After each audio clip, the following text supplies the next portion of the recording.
أعوذ بالله من الشيطان الرجيم بسم الله الرحمن الرحيم நஹ்மதுஹு ஸல்லி அலா ரசூலில் கரீம் அம்மா பாத். அளவற்ற அருளாளனும் நிகரற்ற அன்புடையவனுமாகிய எல்லாம் வல்ல அல்லாஹ் ரப்புல் ஆலமீனை போற்றி புகழ்ந்தவனாக பாரம்பரியமும் பண்பாடும் வரலாற்று சிறப்புமிக்க குலசேகரப்பட்டினத்தில் குலசை சங்கமம் என்ற இந்த சிறப்பான நிகழ்ச்சியில் தலைமையேற்றிருக்கக்கூடிய இந்த அமைப்பினுடைய தலைவர் அன்பு சகோதரர் இசதீன் ஹாஜியார் அவர்களே, அதனுடைய பொறுப்பாளர்களே, எனக்கு முன்னாலே மிகச் சிறப்பாக உரையாற்றி அமர்ந்திருக்கக்கூடிய அன்பு சகோதரர் மொய்தீன் அசாருதீன் அவர்களே, மேடையில் அமர்ந்திருக்கக்கூடிய கண்ணியம் வாய்ந்த பெரியோர்களே, ஜமாத்தார்களே, தாய்மார்களே, மாணவ மாணவிகளே, நம் அனைவரின் மீதும் நம்மையெல்லாம் படைத்து பரிபாலித்து கண்காணித்து கொண்டிருக்கக்கூடிய எல்லாம் வல்ல அல்லாஹ் ரப்புல் ஆலமீனுடைய அன்பும் அருளும் சாந்தியும் சமாதானமும் என்றென்றும் நிலவட்டுமாக. அஸ்ஸலாமு அலைக்கும் வரஹ்மத்துல்லாஹி வபரகாத்துஹு. கண்ணியம் நிறைந்த சகோதர சகோதரிகளே, மிக முக்கியமான காலகட்டத்தில் முஸ்லிம் சமூகம் தன்னுடைய எதிர்காலத்தை நோக்கி அது குறித்து சிந்திக்கின்ற போதெல்லாம் ஒரு அச்சம் நிறைந்த எதிர்காலத்தை, அப்படிப்பட்ட ஒரு எதிர்காலம் இருக்கிறது என்பதையும் ஓரளவுக்கு புரிந்து அதற்கேற்ப நாம் எப்படி நம்மை தயார்படுத்தி கொள்வது, நம் பிள்ளைகளை எப்படி உருவாக்குவது, நம்முடைய வளங்களை ரிசோர்ஸ் இந்த வளங்களை எப்படி பயன்படுத்துவது, இது குறித்தெல்லாம் அதிகம் சிந்திக்கக்கூடிய சமூகமாக மாறி இருக்கிறது. அதனுடைய வெளிப்பாடு தான் ஆண்டுக்கு ஒரு முறை தொடர்ச்சியாக ஊரிலே வாழக்கூடிய மக்களுக்கு, ஊர் மக்களுக்கு, அதனுடைய பிள்ளைகளுக்கு, அவர்களுடைய தொழில் நிறுவனங்களுக்கு அது எல்லாவற்றிலும் வளர்ச்சி ஏற்படணும், முன்னேற்றம் ஏற்படணும் என்ற கவலையினுடைய வெளிப்பாடு தான் இது போன்ற விழாக்கள். சென்ற வருடம் மிகப்பெரிய அளவுக்கு அந்த விழா நடைபெற்றது. கடுமையாக அதற்கு பின்னாலே உழைப்பு தேவைப்படுகிறது. ஒரு நிகழ்ச்சியை செய்கிறதா இருந்தால், ஒருங்கிணைக்கிறதா இருந்துச்சுன்னா, ஊர் மக்களுக்கு, முஸ்லீம் உம்மத்துக்கு சரியான கருத்துக்களை கொண்டு வந்து சேர்த்து அவருடைய உள்ளங்களில் கவலைகளை விதைக்கிறதா இருந்துச்சுன்னா, அந்த பிள்ளைகளுக்கு அடுத்து என்ன செய்யணும் என்ற தகவலை சொல்கிறதாக இருந்துச்சுன்னா, அதுக்கு பின்னால் கடுமையான உழைப்பு தேவைப்படுகிறது, கடுமையான பொருளாதாரம் தேவைப்படுகிறது. பொருளாதாரத்துக்கு கூட இன்றைக்கி ஈஸியாக கொடுத்துடலாம். கையில் இருக்கிறது டக்குன்னு கொடுத்துட்டு ஒரு 50 ரூபாயோ 100 ரூபாயோ 5000 ரூபாய் 10,000 ரூபாய் காசை கொடுத்து நகர்ந்துடலாம். ஆனால் நேரம் செலவழித்து உழைக்கிறது இருக்குது பாருங்கள், ஈடுபாட்டோடு உழைக்கிறது இருக்குது பாருங்கள், எல்லாவற்றையும் விட்டு களத்தில் நின்று ஒருங்கிணைக்கிறது இருக்குது பாருங்கள், அது எல்லாராலும் இயலக்கூடிய காரியம் அல்ல. கவலைகளோடும் ஆதங்கத்தோடும் களத்தில் நின்று உழைப்பாங்க, கூடவே சொல்லக்கூடிய குறைகளையும் தாங்கிக்கிட்டு உழைக்கணும் பாருங்கள்.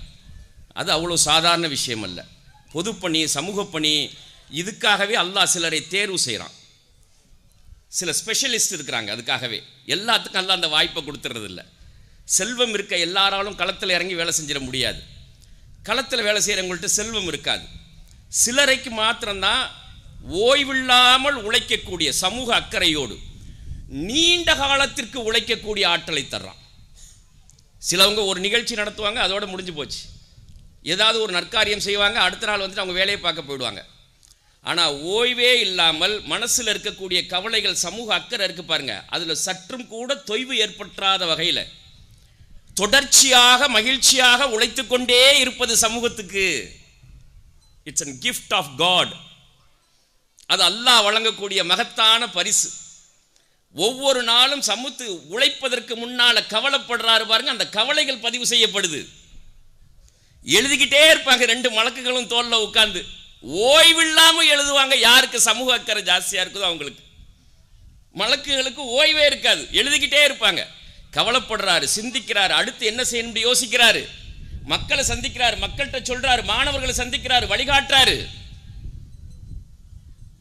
எவ்வளவு அருள் நிறைந்த வேலை பாருங்க. அதனால அந்த மாதிரியான மனக்கவலைகள் நமக்கும் ஏற்படணும் அப்படிங்கிறது நம்முடைய பிரார்த்தனையாக இருக்கணும். மக்களுக்கு, பிற மக்களுடைய கவலைகள் குறித்து, அவருடைய கஷ்டங்கள் குறித்து சிந்திக்கக்கூடியவருக்கு அல்லாஹ் கேரண்டி அளிக்கிறான். உன்னுடைய பிரச்சனைகளை நான் கவனித்துக் கொள்கிறேன். அல்லாஹ் இட்ஸ் a guarantee. அடுத்தவருடைய பிள்ளை குறித்து, அடுத்தவருடைய கஷ்டங்கள் குறித்து யார் கவலை கொள்கின்றார்களோ அவர்களுக்கு உதவி செய்யணும் அப்படிங்கிற அந்த ஆதங்கம் இருக்குது பாருங்க, அதுக்காக எடுக்கக்கூடிய முயற்சி இருக்குது பாருங்க. அப்படிப்பட்டவர்களுக்கு பெரிய தேவைகள் எதுவும் இல்லாத ஒரு சூழல் இருக்கிறத நீங்க பார்க்கலாம். அப்படி இருந்தா தான் அவர் வேலை செய்வார். அவருக்கு வாழ்க்கையில் பெரிய நெருக்கடி இல்லாத ஒரு வாழ்க்கையை பார்க்கலாம். குடும்பத்தில் நெருக்கடி இருக்காது. அந்த பணிகளுக்கு மனைவி ஒத்து போவாங்க. அல்லாஹ்வுடைய காரியம் தானே, சமுதாயத்துக்கு நம்ம செய்யாம வேற யார் செய்யறது? செய்யுங்க. இது எல்லாம் அல்லாஹ்வுடைய அருள், பரக்கத். அந்த வீட்டினுடைய அவருடைய பர்சனல் விஷயங்களை அல்லாஹ் பொறுப்படுத்துக்கிறார். அவர் சமூக விஷயத்தில் கவனம் செலுத்துறார். அப்படிப்பட்ட மகத்தான தலைவர்கள், சமுதாய சிந்தனையாளர்கள், சமூகத்திற்காக உழைக்கக்கூடியவர்கள் இஸ்லாமிய வரலாறு முழுவதும் வாழ்ந்திருக்கிறார்கள். அதனுடைய வெளிப்பாடு தான் அல்லாஹ்வுடைய தீனுல் இஸ்லாம் நமக்கு கிடைத்திருக்கிறது. அந்த பாரம்பரியத்தில் நம்ம தொடர்றோம். இது எல்லா காலத்திலும் இருக்கும். இந்த சமூகம் குறித்து சிந்திக்கக்கூடிய அல்லாஹ்வுடைய தீனுல் இஸ்லாம் மார்க்கத்திற்காக உழைக்கக்கூடியவர்கள். பெருமானார் ரசூலுல்லாஹி ஸல்லல்லாஹு அலைஹி வஸல்லம் சொன்னாங்க பாருங்க, எனக்கு பின்னால நபி கிடையாது, எனக்கு பின்னால நபி கிடையாது. ஆனால் ஒவ்வொரு காலத்திலும் அல்லாஹ்வுடைய தீனுல் இஸ்லாம் மார்க்கத்தை இந்த உம்மத்திடம் உயிர்ப்பித்து புதுப்பிக்கக்கூடிய புரட்சியாளர்கள் வந்து கொண்டே இருப்பார்கள். அது எல்லாத்தையும் தொகுத்து அலிமியான் என்று சொல்லக்கூடிய இமாம் அபுல் அலி நத்வி அவர்கள் டமாஸ்கஸ் யூனிவர்சிட்டியில் ஆற்றிய உரை, அந்த உரை இப்போ புத்தகமாக வந்திருக்குது. இந்த 1440 வருஷத்தில் யாரெல்லாம் வந்து என்னென்னவெல்லாம் வேலை செய்திருக்கிறார்கள், அவர்கள் வாழ்ந்த காலம் எப்படி இருந்துச்சு, அல்லாஹ்வுடைய தீனுல் இஸ்லாம் மார்க்கத்துக்கும் முஸ்லிம் உம்மத்துக்கும் எவ்வளவு பெரிய நெருக்கடிகள் இருந்துச்சு, அந்த நெருக்கடிகளுக்கு இவர்கள் எப்படி தீர்வளித்தார்கள், அதற்கு எந்த வகையான திறனோடு இருந்தார்கள், அறிவுத்திறனோடு இருந்தார்கள். இஸ்லாமிய உலகம் முழுவதும் வந்திருக்கக்கூடிய பேரறிஞர்களை, புரட்சியாளர்களை, மகத்தான தளபதிகளை, அரசர்களை பட்டியலிட்டிருக்கிறார். அற்புதமான புத்தகம், அற்புதமான உரை. அது எல்லாருடைய வீட்டிலும் இருக்கணும். எல்லாருடைய வீட்டிலும் 4 பாகமாக தமிழ்லே வந்திருக்குது. எல்லாருடைய வீட்டிலும் இருந்து நீங்க ஒரு நாளைக்கு ஒரு பக்கத்தை படிச்சுட்டு உங்க பிள்ளைகளுக்கு சொல்லி கொடுத்தீங்கன்னா போதும். அந்த பிள்ளை எந்த விதமான தவறான விஷயத்துக்கும் போகாது. தன்னுடைய பொறுப்புகள் என்ன என்பதை அந்த பிள்ளைகளுக்கு நம்ம உணர்த்திடுறோம். நீ யாரு, உன்னுடைய பாரம்பரியம் என்ன, மரபு என்ன. இன்னைக்கு உன்னுடைய பெயர் முஸ்லீமாக இருக்குது, இஸ்லாமிய பெயர் இருக்குதுன்னா அந்த பெயருக்கு பின்னால் 1440 வருஷ வரலாறு இருக்குது. அது எப்படி ஒவ்வொரு காலத்திலையும் பாதுகாக்கப்பட்டு வந்திருக்குது. அப்படி பாதுகாப்பதற்கு அவர்கள் எவ்வளவு தியாகம் செய்திருக்கிறார்கள். இதான கல்வி. வேற என்ன கல்வி? ஏன் பிள்ளைங்க வந்து சொல்லு பேச்சு கேட்குதில்ல, ஆம்பளை பிள்ளை சொல்லு பேச்சு கேட்குதில்ல? முஸ்லீம் ஊர்கள் எல்லாத்துலேயுமே வந்து தாயின் கையிலிருந்து வளரக்கூடிய ஆம்பளை பிள்ளையாக போயிடுச்சு. 1965க்கு முன்னால் இந்த பிரச்சனை கிடையாது. தாய் வந்து ஆண் பிள்ளையை வளர்த்தெடுக்க வேண்டிய கட்டாய நெருக்கடி ஏற்பட்டிருக்கு. தாய் மட்டும் வளர்த்தெடுக்க வேண்டிய நெருக்கடி ஏற்பட்டிருக்கிறது. ஒரு ஆண் பிள்ளையை தாயினால் வளர்த்தெடுத்துட முடியுமா? அடங்க மாட்டான். அது பெக்யூலியராக படைக்கப்பட்டிருக்கிறது. ஆண் பிள்ளை 13 வயசு ஆயிடுச்சுன்னா ஒரு சொல்லட்டி விட்டுருவான் தாயை. நீ போமா, உனக்கு ஒன்றும் தெரியாதுன்றான் ஒரே வார்த்தையில். நீங்கள் என்னத்தை சொன்னாலும் சரி கேட்கவே மாட்டான். ஏன்? அவனுடைய படைப்பே அப்படி. அப்போ அந்த ஆண் பிள்ளையை எது கண்ட்ரோல் பண்ணும்? பாதுகாக்கப்படணும். வேற வழி இல்லை. பொருளீட்டுவதற்காக வெளிநாடு சென்றிருக்கக்கூடிய சூழலில் ஆண் பிள்ளை வீட்டில் இருக்குது. அந்த ஆண் பிள்ளைக்கு நெறிப்படுத்தக்கூடிய அறிவுரை தேவை. அது எங்கிருந்து துவங்குவது? பாப்பா நீ யாருன்னு தெரியுமா? அப்படி ட்ரிகர் பண்ணி விடுங்க, முடிஞ்சு போச்சு. ஆண்டு உட்காந்து யாருமா சொல்லுமாம்பா வாயை பிளந்துக்கிட்டு. நீங்கள் 3 வயசு பிள்ளை 4 வயசு பிள்ளை இந்த பேச துவங்குற பிள்ளைக்கு வந்துட்டு நீங்கள் கதை சொல்கிறதுக்கு அந்த பிள்ளையை கேளுங்க. இப்போ யாருக்கு கதை தெரியும்? ஆமாம், கதை சொல்ல சொன்னால் சீரியலில் வர கதையை தான் சொல்லுவாங்க மக்கள். யாருக்கு கதை தெரியாது. ஸ்டோரி டெல்லிங்கிறது குழந்தை வளர்ப்பில் முதுகெலும்பானது. நீங்கள் சொல்லக்கூடிய கதை அவன் உள்ளத்தில் செய்தியாக பதியாது, காட்சியாக பதியும். பிக்சரைசேஷன். ஆண் பிள்ளைக்கு அட்வென்ச்சரான கதைகள் தேவை, அட்வென்ச்சர் தேவை. ஏன்? அவன் ஜீன் அப்படித்தான் படைக்கப்பட்டிருக்குது. பெண் பிள்ளைக்கு அன்பு கதைகள், அரவணைக்கக்கூடிய உறவுகளுக்கான கதைகள், காதல் கதைகள். காதல் மீன்ஸ் அந்த அன்பால் பிணையப்பட்டது, வேற எந்த காதலும் இல்லை. அப்போ அந்த மாதிரியான கதைகளை தான் பெண் பிள்ளை ஏன் படைப்பு அந்த மாதிரி. ஆண் பிள்ளைக்கு தேவை அட்வென்ச்சர். அதனால தான் 14 வயசில் பைக் வாங்கி கேட்குறான். 13 வயசு 14 வயசில் துடிக்கும். மரத்தில் ஏற சொல்லும், குளத்தில் குதிக்க சொல்லும், கடலில் போயிருக்க நிற்க சொல்லும், இதெல்லாம் பண்ண சொல்லும். அப்போ அந்த பிள்ளைகிட்ட நீங்கள் இஸ்லாமிய வரலாற்றில் வாழ்ந்திருக்கக்கூடிய தலைவர்கள் யாரெல்லாம் வாழ்ந்திருக்காங்க, இந்த மண்ணில் குலசேகரப்பட்டினத்தில் யாரெல்லாம் வாழ்ந்திருக்காங்க, தமிழ்நாட்டில் யாரெல்லாம் வாழ்ந்திருக்காங்க, என்ன செஞ்சுருக்கிறாங்க, இதுதான் எஜுகேஷன். நல்லா கவனிங்க. இதன் பிறகு தான் பாக்கி எல்லாமே. நீங்கள் வந்து மாண்டசரி ஸ்கூலில் சேர்த்தாலும் சரி, நர்சரி பிரைமரியில் சேர்த்து எவ்வளவு பிரில்லியண்ட்டாக என் பிள்ளை இங்கிலீஷ் பேசு, அதெல்லாம் that is all secondary. Primary என்ன நாலேஜ், அல்லாஹ்வை உச்சரிக்க கற்றுக் கொடுக்கணும், அல்லாஹ்வுடைய ரசூலுடைய வாழ்க்கை முறையை கற்றுக் கொடுக்கணும். இந்த 1400 வருஷத்தில் அல்லாஹ்வுடைய தீனுக்காக வாழ்ந்தவர்கள் ஆண் பெண் இருபாலரையும் குறித்தும் செய்திகள் சொல்லப்படணும். ஆண்கள் மட்டும் புரட்சியாளர்கள் அல்ல, எத்தனை ஆயிரம் பெண்கள் அறிவுஜீவிகள், ஃபுக்கஹாக்கள், பெண் ஃபுக்கஹாக்கள், சட்ட வல்லுநர்கள், அரசியல் பொலிட்டிக்கல் ஸ்ட்ராட்டஜிஸ்ட், மிலிட்டரி ஸ்ட்ராட்டஜிஸ்ட், எத்தனை ஆயிரம் பெண்கள் வாழ்ந்துட்டு போயிருக்கிறாங்க. எங்க அந்த கதை, அந்த செய்திகள்லாம் நமக்கு சொல்லித்தரப்பட்டுச்சு? எந்த பாடத்தில் சொல்லித்தரப்பட்டுச்சு? இந்த பாடங்கள் சொல்லித்தரப்படாதனால 1400 வருஷத்தில் நடந்தது என்னங்கிறது சொல்லித்தரப்படாதனால இப்போ என் பிள்ளையை எப்படி படிக்க வைக்கிறதுன்னு எனக்கு தெரியல. நம்ம ஈட்டக்கூடிய பொருளாதாரத்தை எதற்கு செலவிடணும்னு நமக்கு தெரியல. இந்த ஊருடைய கட்டுக்கோப்பு எப்படி, இந்த ஊர் மட்டும் இல்லை, பொதுவாக முஸ்லீம் மஹல்லாக்களுடைய கட்டுக்கோப்பு எப்படி இருக்கணும்னு தெரியல. உள்ளுக்குள்ளேயே சண்டை நடக்கிறதுக்கு காரணம் என்னன்னா ஹிஸ்டரி தெரியல, கடந்து வந்த பாதை தெரியல, தனக்கான பொறுப்புகள் தெரியல. பொறுப்புகள் தெரியலன்னா என்ன பண்ணும்? அத்தா அம்மாவோட சண்டை போட சொல்லும், ஜமாத்தோட சண்டை போட சொல்லும், ஆலிம்களோட சண்டை போட சொல்லும். கடமை தெரியல அப்படின்னு சொல்லி சொன்னா. அப்போ முதல்ல பிள்ளைகளுக்கு பயிற்றுவிக்க வேண்டியது என்ன அப்படின்னு சொல்லி சொன்னா, நீங்கள் நான் சொன்ன இந்த புத்தகம் இருக்குது, இது மாதிரி பல புத்தகம் இருக்குது. இன்றைக்கி யாரெல்லாம் வந்து 5 வயசு பிள்ளையை வச்சுருக்கிறீங்களோ 7 வயசு பிள்ளையை வச்சுருக்கிறீங்களோ ஓரளவுக்கு படித்த பெண்கள் தான். +2 வரைக்கும் படிச்சிருக்கிறீங்களா, டிகிரி ஹோல்டர்ஸாக இருக்கிறீங்க, சரியா? 5 வயசு 2 வயசு 3, இந்த பிள்ளைகளுக்கு நீங்கள் கவனம் செலுத்தினா அடுத்த 10 வருஷத்தில் மாற்றம் வந்துடும். 10 வருஷத்தில் மாறி போயிடும். நான் சொல்லக்கூடிய செய்திகளை கரெக்டாக நீங்கள் ஃபாலோ பண்ணிங்கன்னா போதும். 10ஆம் ஆண்டுங்க உட்கார்ந்துருக்கக்கூடிய பல பேர் வந்துட்டு ஆகச்சிறந்த அறிஞர்களாக இருப்பாங்க, அறிவியல் விற்பனர்களாக இருப்பாங்க, எல்லா துறைகளுக்குமான ஆராய்ச்சியாளர்களாக ஆண் பெண்ணிலிருந்து உருவாகி வந்திருப்பாங்க. 10 வருஷத்தில் மாற்றத்தை கொண்டு வந்த முடியும். ஆனால் 10 வருஷ காலமும் உழைக்கணும். அந்த உழைப்பு வீட்டிலிருந்து துவங்கணும். Charity begins at home. வீட்டிலிருந்து தான் எல்லாமே துவங்கும். ஸ்கூலுக்கு என்ன சொல்லித்தரும்? ஸ்கூலுக்கு என்ன கடமை?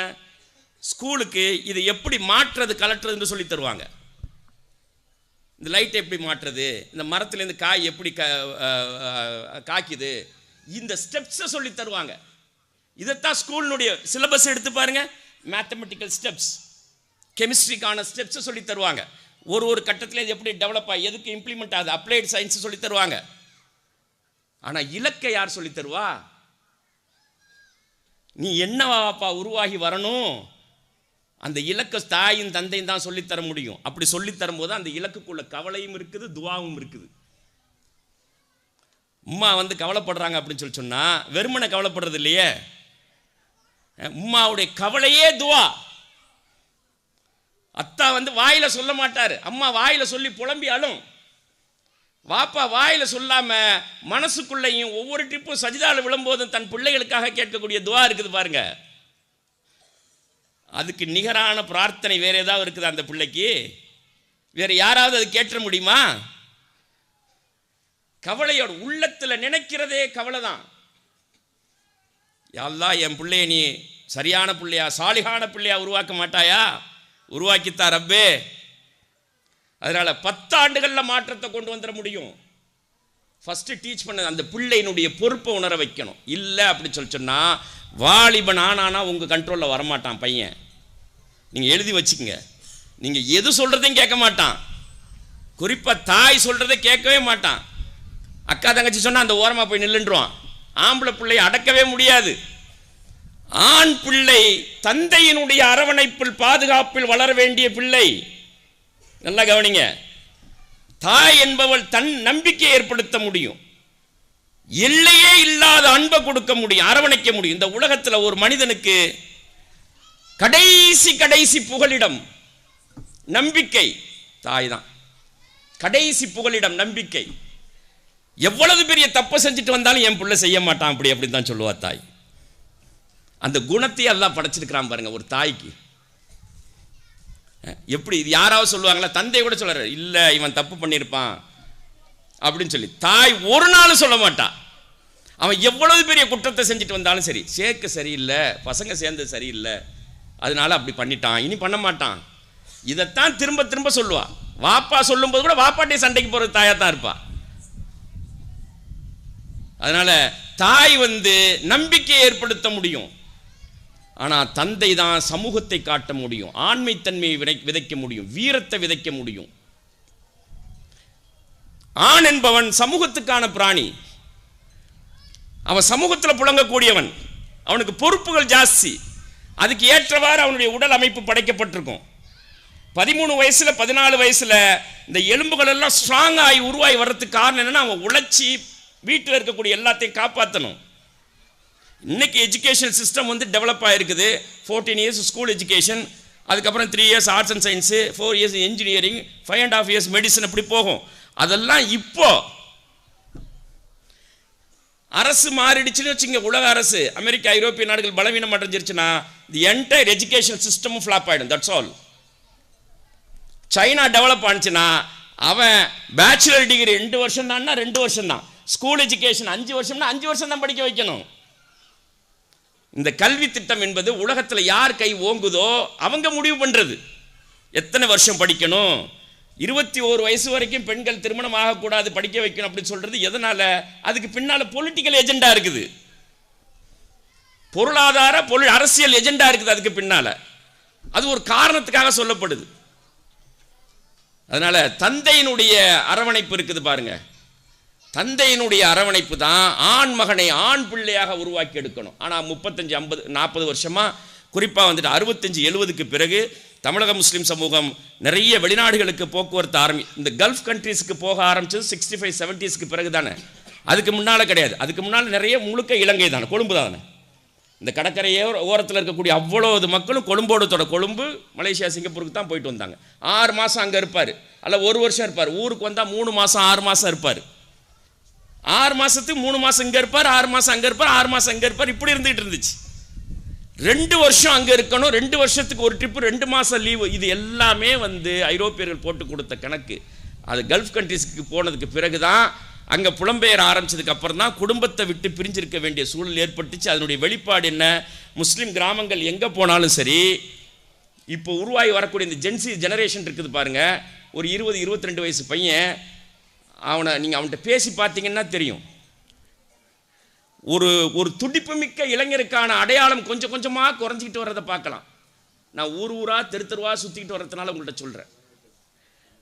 ஒரு மீட்டிங்க்கு போக சொன்னோம் அப்படின்னு சொன்னால், ஒரு ஃபங்க்ஷனுக்கு போகிறான், இல்லை ஒரு செமினாருக்கு போகிறான்னா இருக்கிறதுலே கடைசி சீட் எங்கே இருக்குன்னு பார்ப்பான். அங்கே போய் இந்த சீட்டினுடைய நுனியில் போய் பூனைக்குட்டி மாதிரி உட்காந்துருப்பான். யாரும் கேள்வி கட்டுவாங்க. பொம்பளை பிள்ளைங்க இன்றைக்கி எப்படி மாறி இருக்கு, எல்லாம் ஃப்ரண்ட்டில் உட்காருது. படிக்கிற பசங்க பார்த்தா லாஸ்ட்டில் உட்காந்துருப்பாங்க. இங்கேண்டு இல்லை, எங்கே போனாலும் இதுதான் இருக்குது. ஏன்? அந்த துணிச்சல் இல்லை. துணிச்சல் யார் கொடுக்கணும்? தாயிடமிருந்து கிடைக்காது. படைப்பு இயல்பு அப்படி. அது தந்தையிடமிருந்து கிடைக்க வேண்டியது. சமூகத்தை காட்டக்கூடியது யாரு? சமூகத்தினுடைய சிக்கலை சொல்லித் தருவது யாரு? சமூகத்தினுடைய பொறுப்புகளை உணர்த்துவது யாரு? தந்தை தான் உணர்த்த முடியும். அதனால அப்படிப்பட்ட சூழல்ல, இப்ப பிரிஞ்சு இருக்கக்கூடிய சூழல்ல, தந்தை இல்லாத ஒரு சூழல்ல அவனுடைய மரபுகளை சொல்லித் தருவது, அவனுடைய வரலாற்றை சொல்லித் தருவது, அவனுடைய முன்னோர்களுடைய சாதனைகளை சொல்லித் தருவது, அவர்கள் என்ன இந்த மண்ணுக்கு செஞ்சுட்டு போயிருக்காங்க, இந்த உலகத்துக்கு எதை கொடையாக கொடுத்து விட்டு சென்றிருக்கிறார்கள், இதுதான் கல்வி. இந்த அடிப்படையில் உருவாக்கக்கூடிய தலைமுறை தான் சிறந்த தலைமுறையாக உருவாகி வரும். ஆம்பளை பிள்ளைய நீ போடா, எங்கே வேணாலும் போ, உலகத்தினுடைய எந்த பிரதேசத்துக்கு வேணாலும் போ, நீ என்ன வேணாலும் செய், அல்லாஹ் ரப்புல் ஆலமீனுடைய பாதுகாப்பு இருக்குது. இதுதான் விதையா இருக்கணும், ஆண் பிள்ளைக்கான விதையா இருக்கணும். அப்ப இந்த அடிப்படையில் நம்பிக்கை ஏற்படுத்தக்கூடியது. நான் சொன்னேன் இல்லையா, இந்த 1400 வருஷத்துல என்ன நடந்திருக்குது அப்படிங்கிற அந்த வரலாறு. இதே தமிழ்நாட்டில் பாருங்க, சாதாரணமாக உருவாகி வந்துருச்சா முஸ்லீம் சமுதாயம்? இன்னைக்கு படித்த மக்களாக உருவாகி வந்திருக்கிறோம் பாருங்க. அது சாதாரணமாக வந்துருச்சா? எத்தனை பேர் தியாகம் செஞ்சுருக்கிறாங்க. இந்த ஸ்கூலு சாதாரணமாக வந்துருச்சா? 1947 42 நாடு விடுதலை அடைய போகுது. நல்லா கவனிச்சிங்க. கொந்தளிப்பான காலம் 40லேருந்து 46 வரைக்கும் இருக்கு பாருங்க. 2ஆம் உலகப் போர் உச்சத்தில் இருக்கக்கூடிய காலம். இந்திய நாடு விடுதலை அடைய போகுது. அதுக்கு முன்னால சட்டத்தினுடைய ஆட்சி என்று ஒன்று கிடையவே கிடையாது. புதுசா rule of law based on constitution, அரசமைப்பு சட்டத்தின் அடிப்படையில் ஒரு ஆட்சி அமைய போகுது. நாடு பிளவுபடக்கூடிய ஒரு சூழல் ஏற்படுது. 42ல் யோசிக்கிறாங்க குலசேகரப்பட்டத்தில் இருந்த மக்கள், அடுத்த தலைமுறைக்கு நம்ம என்ன செய்யணும். எவ்வளவு பெரிய விஷயம் பாருங்க. அடுத்த தலைமுறையை படித்த தலைமுறையை உருவாக்கி எடுக்கணும். அதுக்கு என்ன தேவை? ஒரு கல்வி நிறுவனம் தேவை, ஸ்கூல் தேவை. இந்த இருக்க சித்தார்கோட்டை இருக்கு பாருங்க, அதை கிராஸ் பண்ணி தான் வர்றேன்ப்பா. 250-300 கிலோமீட்டர் கடந்து வர்றேன். சித்தார்கோட்டை போய் பாருங்க. 1920 உருவாக்கப்பட்ட ஸ்கூல். நூற்றாண்டு விழாவினுடைய சீஃப் கெஸ்டா போயிருந்தேன். ஒரு காலத்திலும் வாழ்ந்த மக்கள் அதை மேம்படுத்தி மேம்படுத்தி மேம்படுத்தி அந்த சுற்று வட்டாரத்தில் இருக்கக்கூடிய அத்தனை சமூக மக்களும் அந்த ஸ்கூல்ல படிக்கிறாங்க. எந்த துறையை எடுத்துக்கிட்டாலும், தமிழ்நாட்டினுடைய எந்த துறையை எடுத்துக்கிட்டாலும் சரி, ராமநாதபுரம் மாவட்டத்தில் குறிப்பா ராம்நாட்டில் வாழ்ந்த மக்கள் சித்தார்கோட்டை ஸ்கூல்ல படித்தேன். 100 வருஷத்துக்கு மேலே ஆயிடுச்சு. அதை பாதுகாத்து வந்திருக்கிறார்கள். அப்போ இதுக்கு எவ்வளவு உழைப்பு செஞ்சிருப்பாங்க கொஞ்சம் யோசிச்சு பாருங்க. 1919 முஸ்லிம் சமுதாயம் எல்லாம் சேர்ந்து நாடு விடுதலை அடைய போகுது, அடுத்த தலைமுறையை படித்த தலைமுறையை உருவாக்கி எடுக்கல அப்படின்னு சொன்னா சமூகத்தில் நம்முடைய கண்ணியத்தை இழந்துருவோம், அதிகாரம் போயிடும். அதுக்கு என்ன செய்யறது? தென்னார்காடு மாவட்டம் முழுக்க ஒரு வீட்டிலையும் போய் 1 ரூபா 2 ரூபா 5 ரூபா 10 ரூபாயா வசூல் பண்ணி கொண்டு வந்து ஒரு காலேஜை கட்டினாங்க பாருங்க. எத்தனை பேர் அவங்களுடைய வேலையை போட்டுட்டு தொழிலை போட்டுட்டு, நாம் பெற்றெடுத்த பிள்ளைகளும் நம்முடைய சந்ததிகளும் கண்ணியம் பெறணும். அதுக்கு என்ன பண்றது? அறிவால் மட்டும்தான் அதை மாற்றி அமைக்க முடியும். கல்வித்துறையால் மட்டும்தான் சமூகத்தினுடைய நிலை மாறும். கல்வியில வளர்ச்சி ஏற்பட்டால் மட்டும்தான் குடும்பத்தில் மாற்றம் ஏற்படும், சமூகத்தில் மாற்றம் ஏற்படும். இந்த நாட்டுக்கு பயனுள்ள மக்களாக மாறுவார்கள். வேற எதை கொண்டும் சமூகத்தில் மாற்றத்தை ஏற்படுத்த முடியாது. குலசேகரப்பட்டினத்தில் இருக்கக்கூடிய அத்தனை பேர் நீங்க கோடீஸ்வரர்களா மாறி போனா சிக்கல் தான் ஜாஸ்தி ஆகும். அறிவை கொண்டுதான் மாற்றத்தை ஏற்படுத்த முடியும். கல்விதான் எல்லாவற்றையும் மாற்றி அமைக்கும், அதை நிலையாக கொண்டுட்டு போகும், பொருளாதாரத்தை நிலையாக கொண்டுட்டு போக வைக்கும். அறிவுத்துறை மாற்றம் அரசியல் அதிகாரத்தை நிலையாக கொண்டுட்டு வர வைக்கும். அறிவுத்துறை மாற்றம் சமூக அதிகாரங்களை கொண்டுட்டு வரும். அறிவுத்துறை மாற்றம். 19 யோசிச்சு வீடு வீடா போய் 1 ரூபா 2 ரூபா 5 ரூபா 10 ரூபாயா வசூல் பண்ணி கொண்டுட்டு வந்து இஸ்லாமிய கல்லூரின்னு ஒன்று கட்டினாங்க பாருங்க, வாணியம்பாடியில். 105 வருஷம் ஆச்சு பாவா, 105 வருஷம் ஆச்சு. ஆயிரக்கணக்கான வேலூர் மாவட்டத்தில், வடார்காடு மாவட்டத்தில், இன்னும் தமிழகத்தினுடைய பல்வேறு பகுதியில் ஆயிரக்கணக்கான பட்டதாரிகளை உருவாக்கி இந்த உலகம் முழுவதும் கொண்டு போய் சேர்த்திருக்கிறார்கள் 100 வருஷத்தில். 100 வருஷ காலமும் அந்த கல்வி நிறுவனத்தை பாதுகாத்து வளர்த்தெடுத்து வந்தாங்க பாருங்க. வாணியம்பாடி வேலூர்னாவே அந்த கல்வி நிறுவனம் தான் அடையாளமா வரும். ஒரு ஊருக்கு பெருமை என்ன தெரியுமா? அந்த ஊரில் வாழ்ந்த மக்கள் எத்தனை பேர் கல்வியாளர்களாக இருந்தார்கள், எத்தனை கல்வி நிறுவனங்களை உருவாக்கி இருக்கிறார்கள். வேற எவ்வளவு பில்டிங் நீங்க பங்களா வச்சிருந்தாலும் சரி, அதெல்லாம் கால ஓட்டத்தில் காணா போயிடும். தட்ஸ் ஆல், முடிஞ்சு போயிடும். ஒரு சர்டன் பீரியட் இருக்கும், 40 வருஷம் 50 வருஷம் மாறிடும், எல்லாம் போயிடும். வச்சிருக்கக்கூடிய பொருளாதாரம் போயிடும், போட்டிருக்கக்கூடிய நகைகள் போயிடும். அறிவு போகாது, வளர்ச்சி அடைஞ்சுக்கிட்டே இருக்கும். ஒரு சிரமம் வந்துச்சுன்னா கையில் போட்டிருக்க நகை, வீட்டில் போட்டிருக்க நகை எல்லாம் காணா போயிடும். அறிவு இருந்துச்சு அப்படின்னா அந்த சிரமத்தை எப்படி கையாளுறது, அதிலிருந்து எப்படி வெளியில் வர்றதுங்கிற சிந்தனை வளர்ந்துக்கிட்டே இருக்கும், அறிவு வளர்ந்துக்கிட்டே இருக்கும். 1919 உருவாக்கப்பட்ட வாணியம்பாடி இஸ்லாமிய கல்லூரி 1900 நாடு விடுதலை அடையுது. 47 50களில் தமிழ்நாட்டில் அமைந்த அரசு ஒரு முடிவு பண்ணிச்சு. எல்லாம் சென்னையோட தொடர்பில் இருக்கிறீங்க தானே, இதெல்லாம் உங்களுக்கு தெரிஞ்ச செய்தியை தான் நானே திருப்பி சொல்கிறேன் உங்களுக்கு. ஸ்பென்சருக்கு பக்கத்தில் ஒரு காலேஜ் இருக்கு பாருங்க, சென்னையில் மவுண்ட் ரோட்டில், காயிதே மில்லத்து கல்லூரி. அது மொத்தம் 16 ஏக்கர் நிலம். அந்த 16 ஏக்கர் நிலமும் ஆற்காடு நவாபுடைய தங்கச்சி ஹைருனிசா பேகம் அவங்களுக்கு சொந்தமான நிலம். அது அந்த அம்மாவுக்கு குழந்தை இல்லை. அதனால சதக்கத்துல் ஜாரியா நிலை எனக்கு மரணத்துக்கு, எனக்கு மண்ணறை வாழ்க்கைக்கும் மறுமை வாழ்க்கைக்கும் எது நன்மைகளை பெருக்கும், மீண்டு எழுப்பப்படுகின்ற காலம் வரைக்கும் எனக்கு நன்மை மட்டும் எதுலேருந்து வந்துகிட்டு இருக்கோம், கல்வி. இந்த 16 ஏக்கர் நிலத்தையும் பிரிட்டிஷ் கவர்மெண்ட்டுக்கு கொடுத்துட்டாங்க. 1919-20 கொடுத்து அதில் நீங்கள் கல்வி நிறுவனத்தை துவங்கன்னு சொன்ன உடனேயும் முகமடன் ஆர்ட்ஸ் காலேஜ் என்ற ஒரு கல்வி நிறுவனம் அங்கே துவங்க, ஒரு காலேஜ் உருவாக்கப்பட்டுச்சு. இப்போ வந்து நீங்கள் போய் பார்த்தீங்கன்னா தெரியும், மதரசே ஆசம் ஸ்கூல் இருக்குது, பக்கத்தில் காகிதம் இல்லத்து கல்லூரி, பெண்கள் கல்லூரி இருக்குது. இது ரெண்டையும் சேர்த்து 16 ஏக்கர் நிலம். 47 அரசு விடுதலை அடைஞ்ச உடனேயும் கவர்மெண்ட் என்ன, கவர்மெண்ட்டை போய் எந்த நேரம் நம்மளை பற்றி யோசிச்சுட்டு இருப்பாங்க இல்லையா, அவங்க எல்லாம் போய் உட்காந்து அது என்ன ஹார்ட் ஆஃப் தி சிட்டியில் முகமடன் ஆர்ட்ஸ் காலேஜ்னு இருக்குது, அந்த முகமடன் என்ற பேரை எடுத்துடணும். நெருக்கடி கொடுத்தோன்னே கவர்மெண்ட் எடுத்துருச்சு, முகமடன் என்ற பேரை எடுத்துருச்சு. எவ்வளோதோ போய் பேசி பார்த்தாங்க. கண்ணியத்திற்குரிய காகிதம் இல்லத்து தலைமையில் அன்னைக்கு இருந்த சமுதாய தலைவர்கள், புரவலர்கள் போய் அரசிட்ட பேசி பார்த்தாங்க. 16 ஏக்கர் நிலமும் நாங்கள் எங்கே பெண்மணி கொடுத்தது, அந்த அம்மாவுக்கு குழந்தை இல்லை, எல்லா பிள்ளைகளும் படிக்கட்டும், முஸ்லீம்கள் மாத்திரமல்ல எல்லா பிள்ளைகளும் படிக்கட்டும் கொடுத்தது. அதில் முகமடன் என்ற வார்த்தையில் உங்களுக்கு என்ன பிரச்சனை? இல்லை இல்லை இல்லை, மதம் சார்ந்த ஒரு நாடு உருவாயிடுச்சு, இது ஜனநாயக நாடு, மதம் சார்ந்த ஒரு தலைவருடைய பெயர் இருக்கக்கூடாது, எடுத்துட்டாங்க. சும்மா இருந்தாங்களா? நமக்கு எதுக்கு வம்பு, நம்ம தொழிலை பார்க்குறதுக்கே நமக்கு நேரம் பத்தலை, நம்ம ஏன் போய் இதிலெல்லாம் ஈடுபட அப்படின்னு நினச்சிட்டு சும்மா இருந்தாங்களா? வேலை வெட்டியை போட்டுட்டு, குடும்பத்தை போட்டுட்டு, தொழிலை போட்டுட்டு தெரு தெருவாக அலைஞ்சி, தமிழ்நாட்டினுடைய தெரு தெருவாக அலைஞ்சி 1 ரூபா 5 ரூபா 10 ரூபா, இந்த மூக்கில் போட்டுக்கக்கூடிய மூக்குத்தி, காதில் போட்டுக்கக்கூடிய தோடு, கையில் போட்டுக்கக்கூடிய வளையா, இது எல்லாத்தையும் கலெக்ட் பண்ணி, இது 10 மலேசியா தெருக்கல்ல, இலங்கை தெருக்கல்ல, பர்மா தெருக்கு, அன்றைக்கி பர்மா ஓகோன்னு இருந்தது, அந்த தெருக்கல்ல எல்லாம் போய் வசூல் பண்ணி கொண்டு வந்து கட்டப்பட்ட கல்லூரி தான் புதுக்கல்லூரி.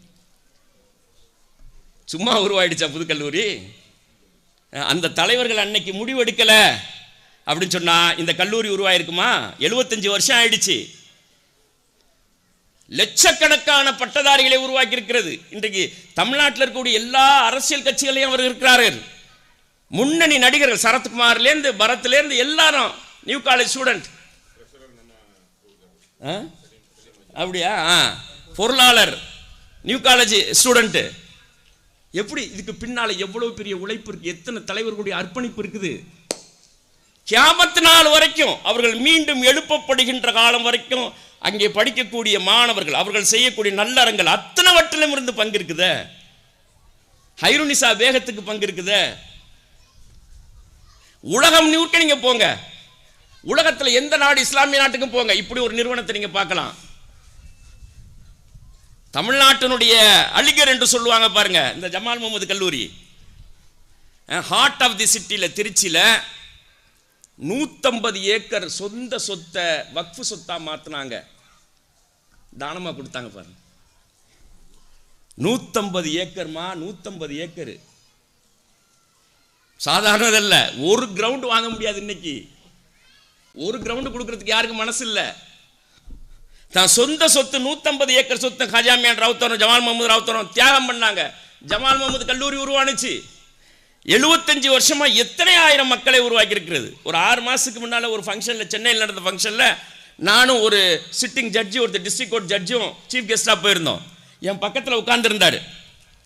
பக்கத்தில் உட்கார்ந்த உடனேயும் ஒருத்தர் பேசிகிட்டு இருந்தார். பேசிகிட்டு நேரத்தில் பாங்கு சொல்லப்பட்டுச்சு. டக்குன்னு அவர் பேச்சை நிறுத்திட்டு வந்து உட்காந்துட்டார். அப்போ ஜட்ஜி என் காதில் சொல்கிறாரு, நான் இதை மனப்பாடமாக ஓதுவேங்கிறார். எப்படி? நான் ஜமால் ஸ்டூடெண்ட்டில் படித்தேன். எங்கே போய் இருந்தாலும் சரி, என்னை இரவில் நீங்கள் எத்தனை மணிக்கு எழுப்பி கேட்டாலும் நான் மனப்பாடமாக சொல்லுவேன். இந்த பாங்க என் காதில் தினந்தோறும் 5 நேரம் ஒழிச்சு அந்த ஒளி சத்தத்திலே நான் உருவாகி வந்தவன். அதை கேட்டு நான் உருவாகி வந்தவன். எத்தனை ஆயிரம் மக்களை உருவாக்கி இருக்குது திருச்சி ஜமால் முகமது கல்லூரி.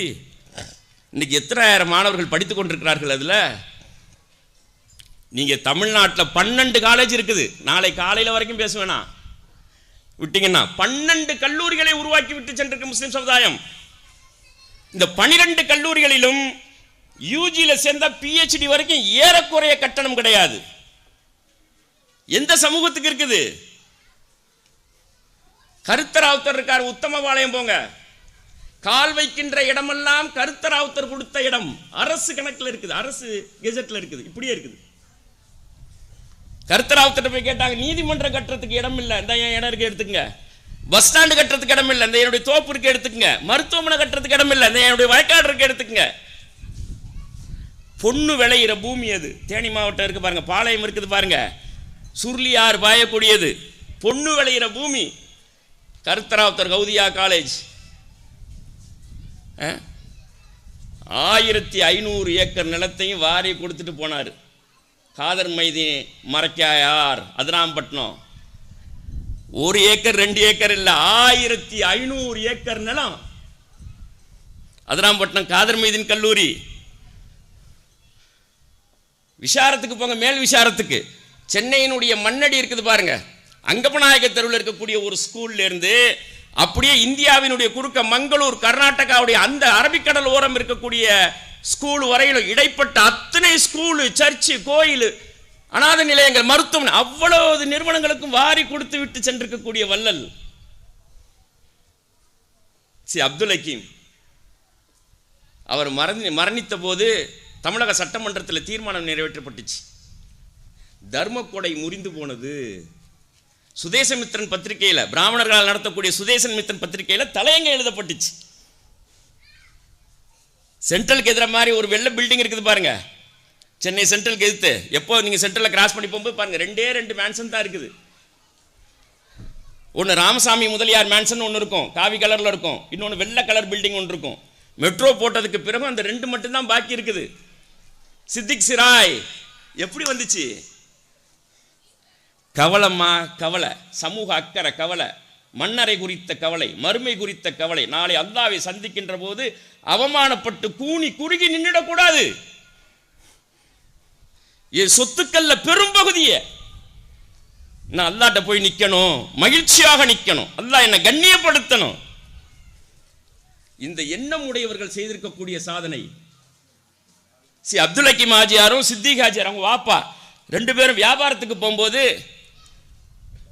அந்த ரயில்வே ஸ்டேஷனில், சென்ட்ரல் ரயில்வே ஸ்டேஷனில் வந்து ராத்திரி வந்துட்டாங்க, தங்குறதுக்கு இடம் இல்லை. எடுத்த மாதிரி ராமசாமி முதலியார் கட்டடம் தான் இருந்துச்சு. 1940களில் நாடு கொந்தளிப்பாக இருக்கிற நேரத்தில் அந்த பில்டிங்கு முன்னால் ஒரு போர்டு தொங்குடுச்சு, முஸ்லீம்களுக்கும் நாய்களுக்கும் இடம் இல்லைன்னு.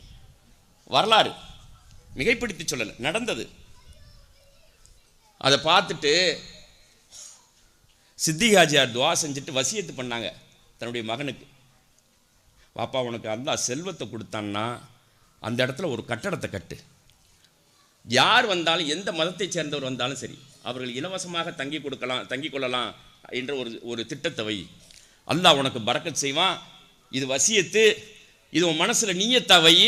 ஒவ்வொரு வக்திலையும் அல்லாட்ட இதை நீ வந்து சமர்ப்பித்து அதுக்கு ஆதரவு தேடு, அல்லாட்ட ஆதரவு தேடு. அல்லாஹ்க்கு ஒரு செகண்ட் இதெல்லாம்.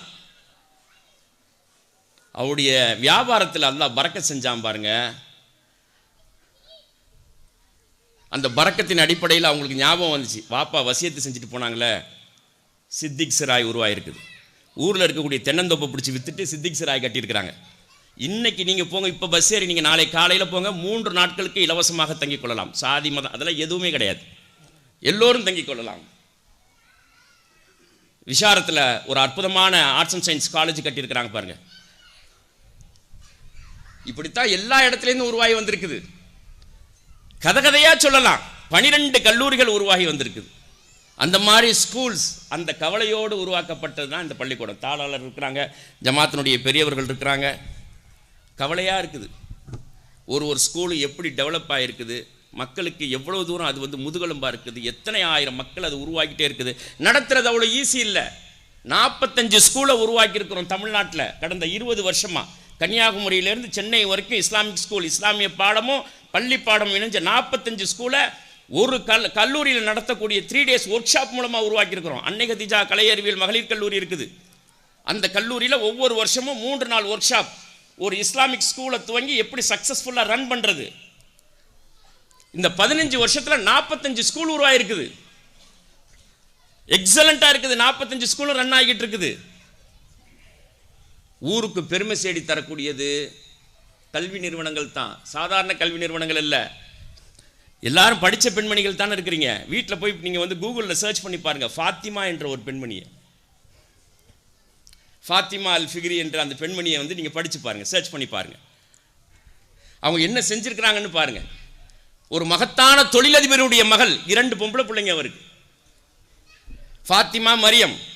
அந்த ஃபாத்திமா திருமணம் ஆவதற்கு முன்னால் இளம் பெண்ணாக இருக்கின்ற போதே தந்தையிடம் போய் சொன்னாங்க, வாப்பா நீங்கள் உலகம் ஃபுல்லாக போய் வியாபாரம் பண்ணுறீங்க, கோடி கோடியாக சம்பாதிக்கிறீங்க, அந்த செல்வத்தை நான் எல்லாத்தையும் அல்லாஹ்வுடைய பாதையில் செலவு பண்ணணும்னு நான் விருப்பப்படுறேன். நம்ம வாழ்கிறதுக்கு கொஞ்சம் போதும் வாப்பா,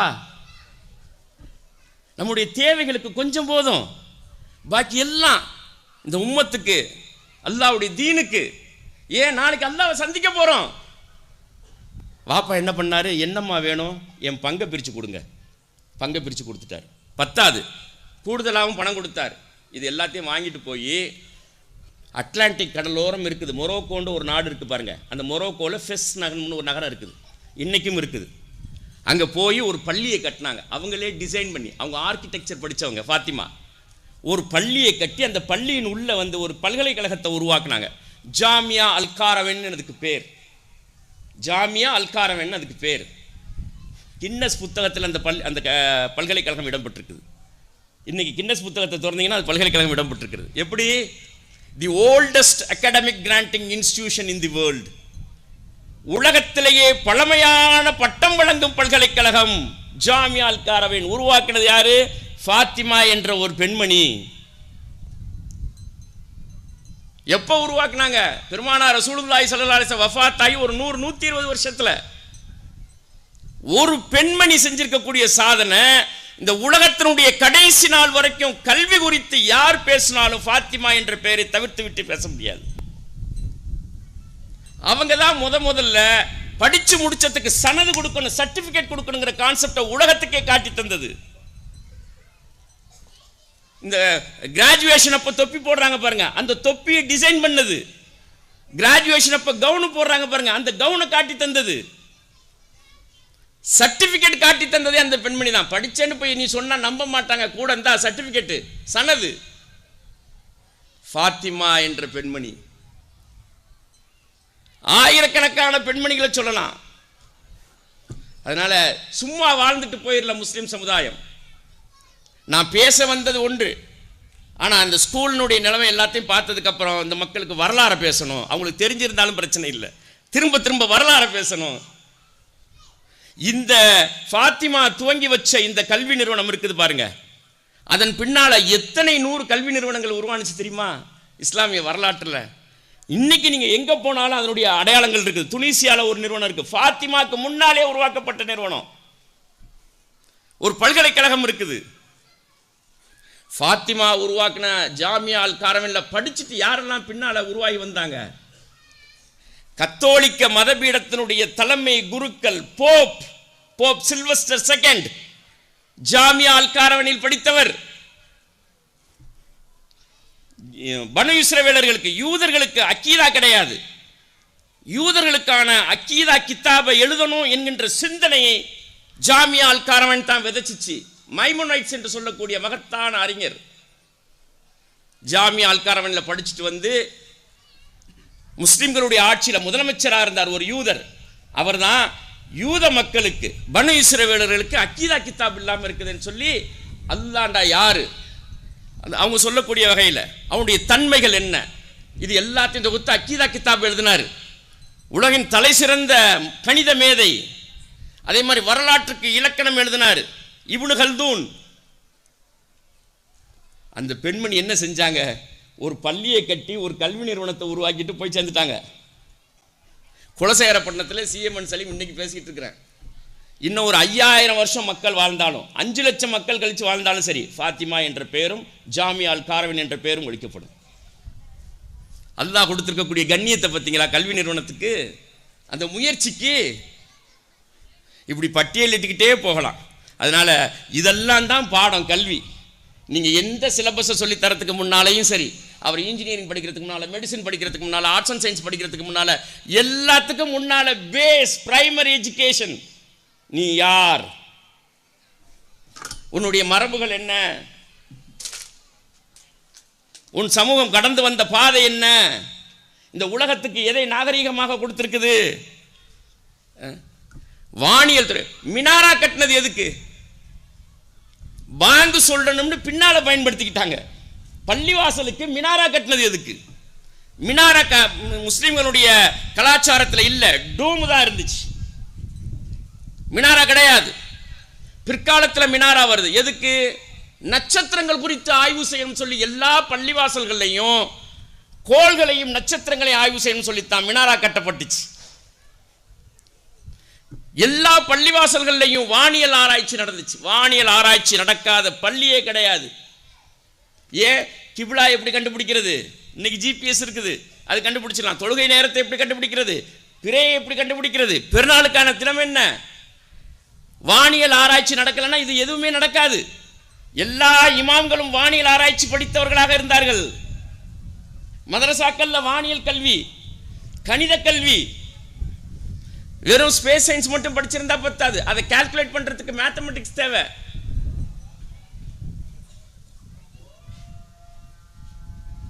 முஸ்லிம் சமுதாயம்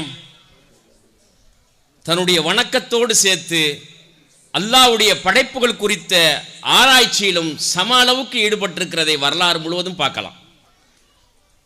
வணக்கத்தோடு சேர்த்து படைப்புகள் குறித்த எல்லா ஆராய்ச்சியும் பள்ளிவாசல்ல இருந்து துவங்கி இருக்கிறத நீங்க பார்க்கலாம். ஒரு அறிஞர் உருவாக்கின ஒரு புத்தகம்தான் 500 வருஷத்துக்கு முன்னால மிர்சான்னு சொல்லக்கூடிய மிர்சா உலுக் பேக் என்று சொல்லக்கூடிய ஒரு அறிஞர் உருவாக்கின ஒரு புத்தகம் இந்த உலகத்தில் கடல் வணிகத்தில் முஸ்லிம் சமுதாயத்தை உச்சத்தில் கொண்டுட்டு போனுச்சு.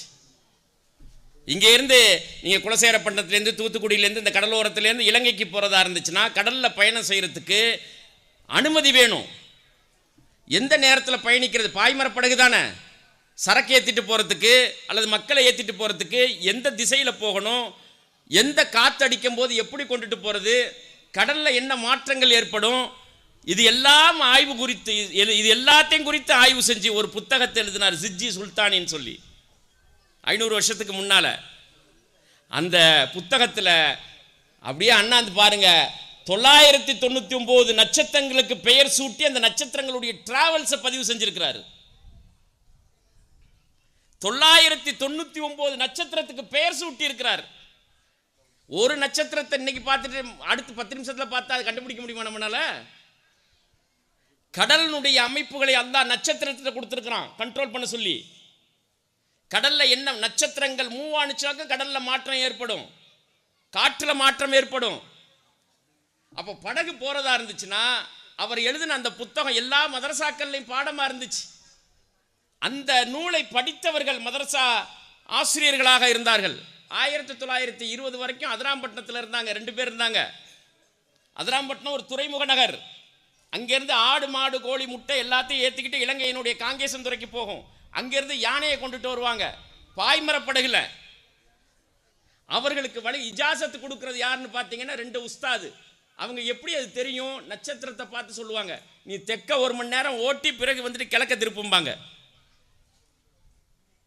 ஒருத்தருடைய ஆராய்ச்சி, பள்ளிவாசல்ல நடைபெற்ற ஆராய்ச்சி.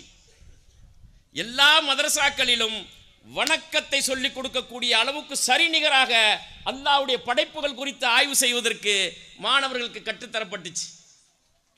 அதனுடைய வெளிப்பாடு தான் 1000 ஆண்டுகள் இந்த உலகத்தினுடைய அதிகாரத்தை அல்லாஹ் ரப்பல் ஆலமீன் முஸ்லிம்களுக்கு கொடுத்திருந்தான். சும்மா விட்டுட்டு போகல.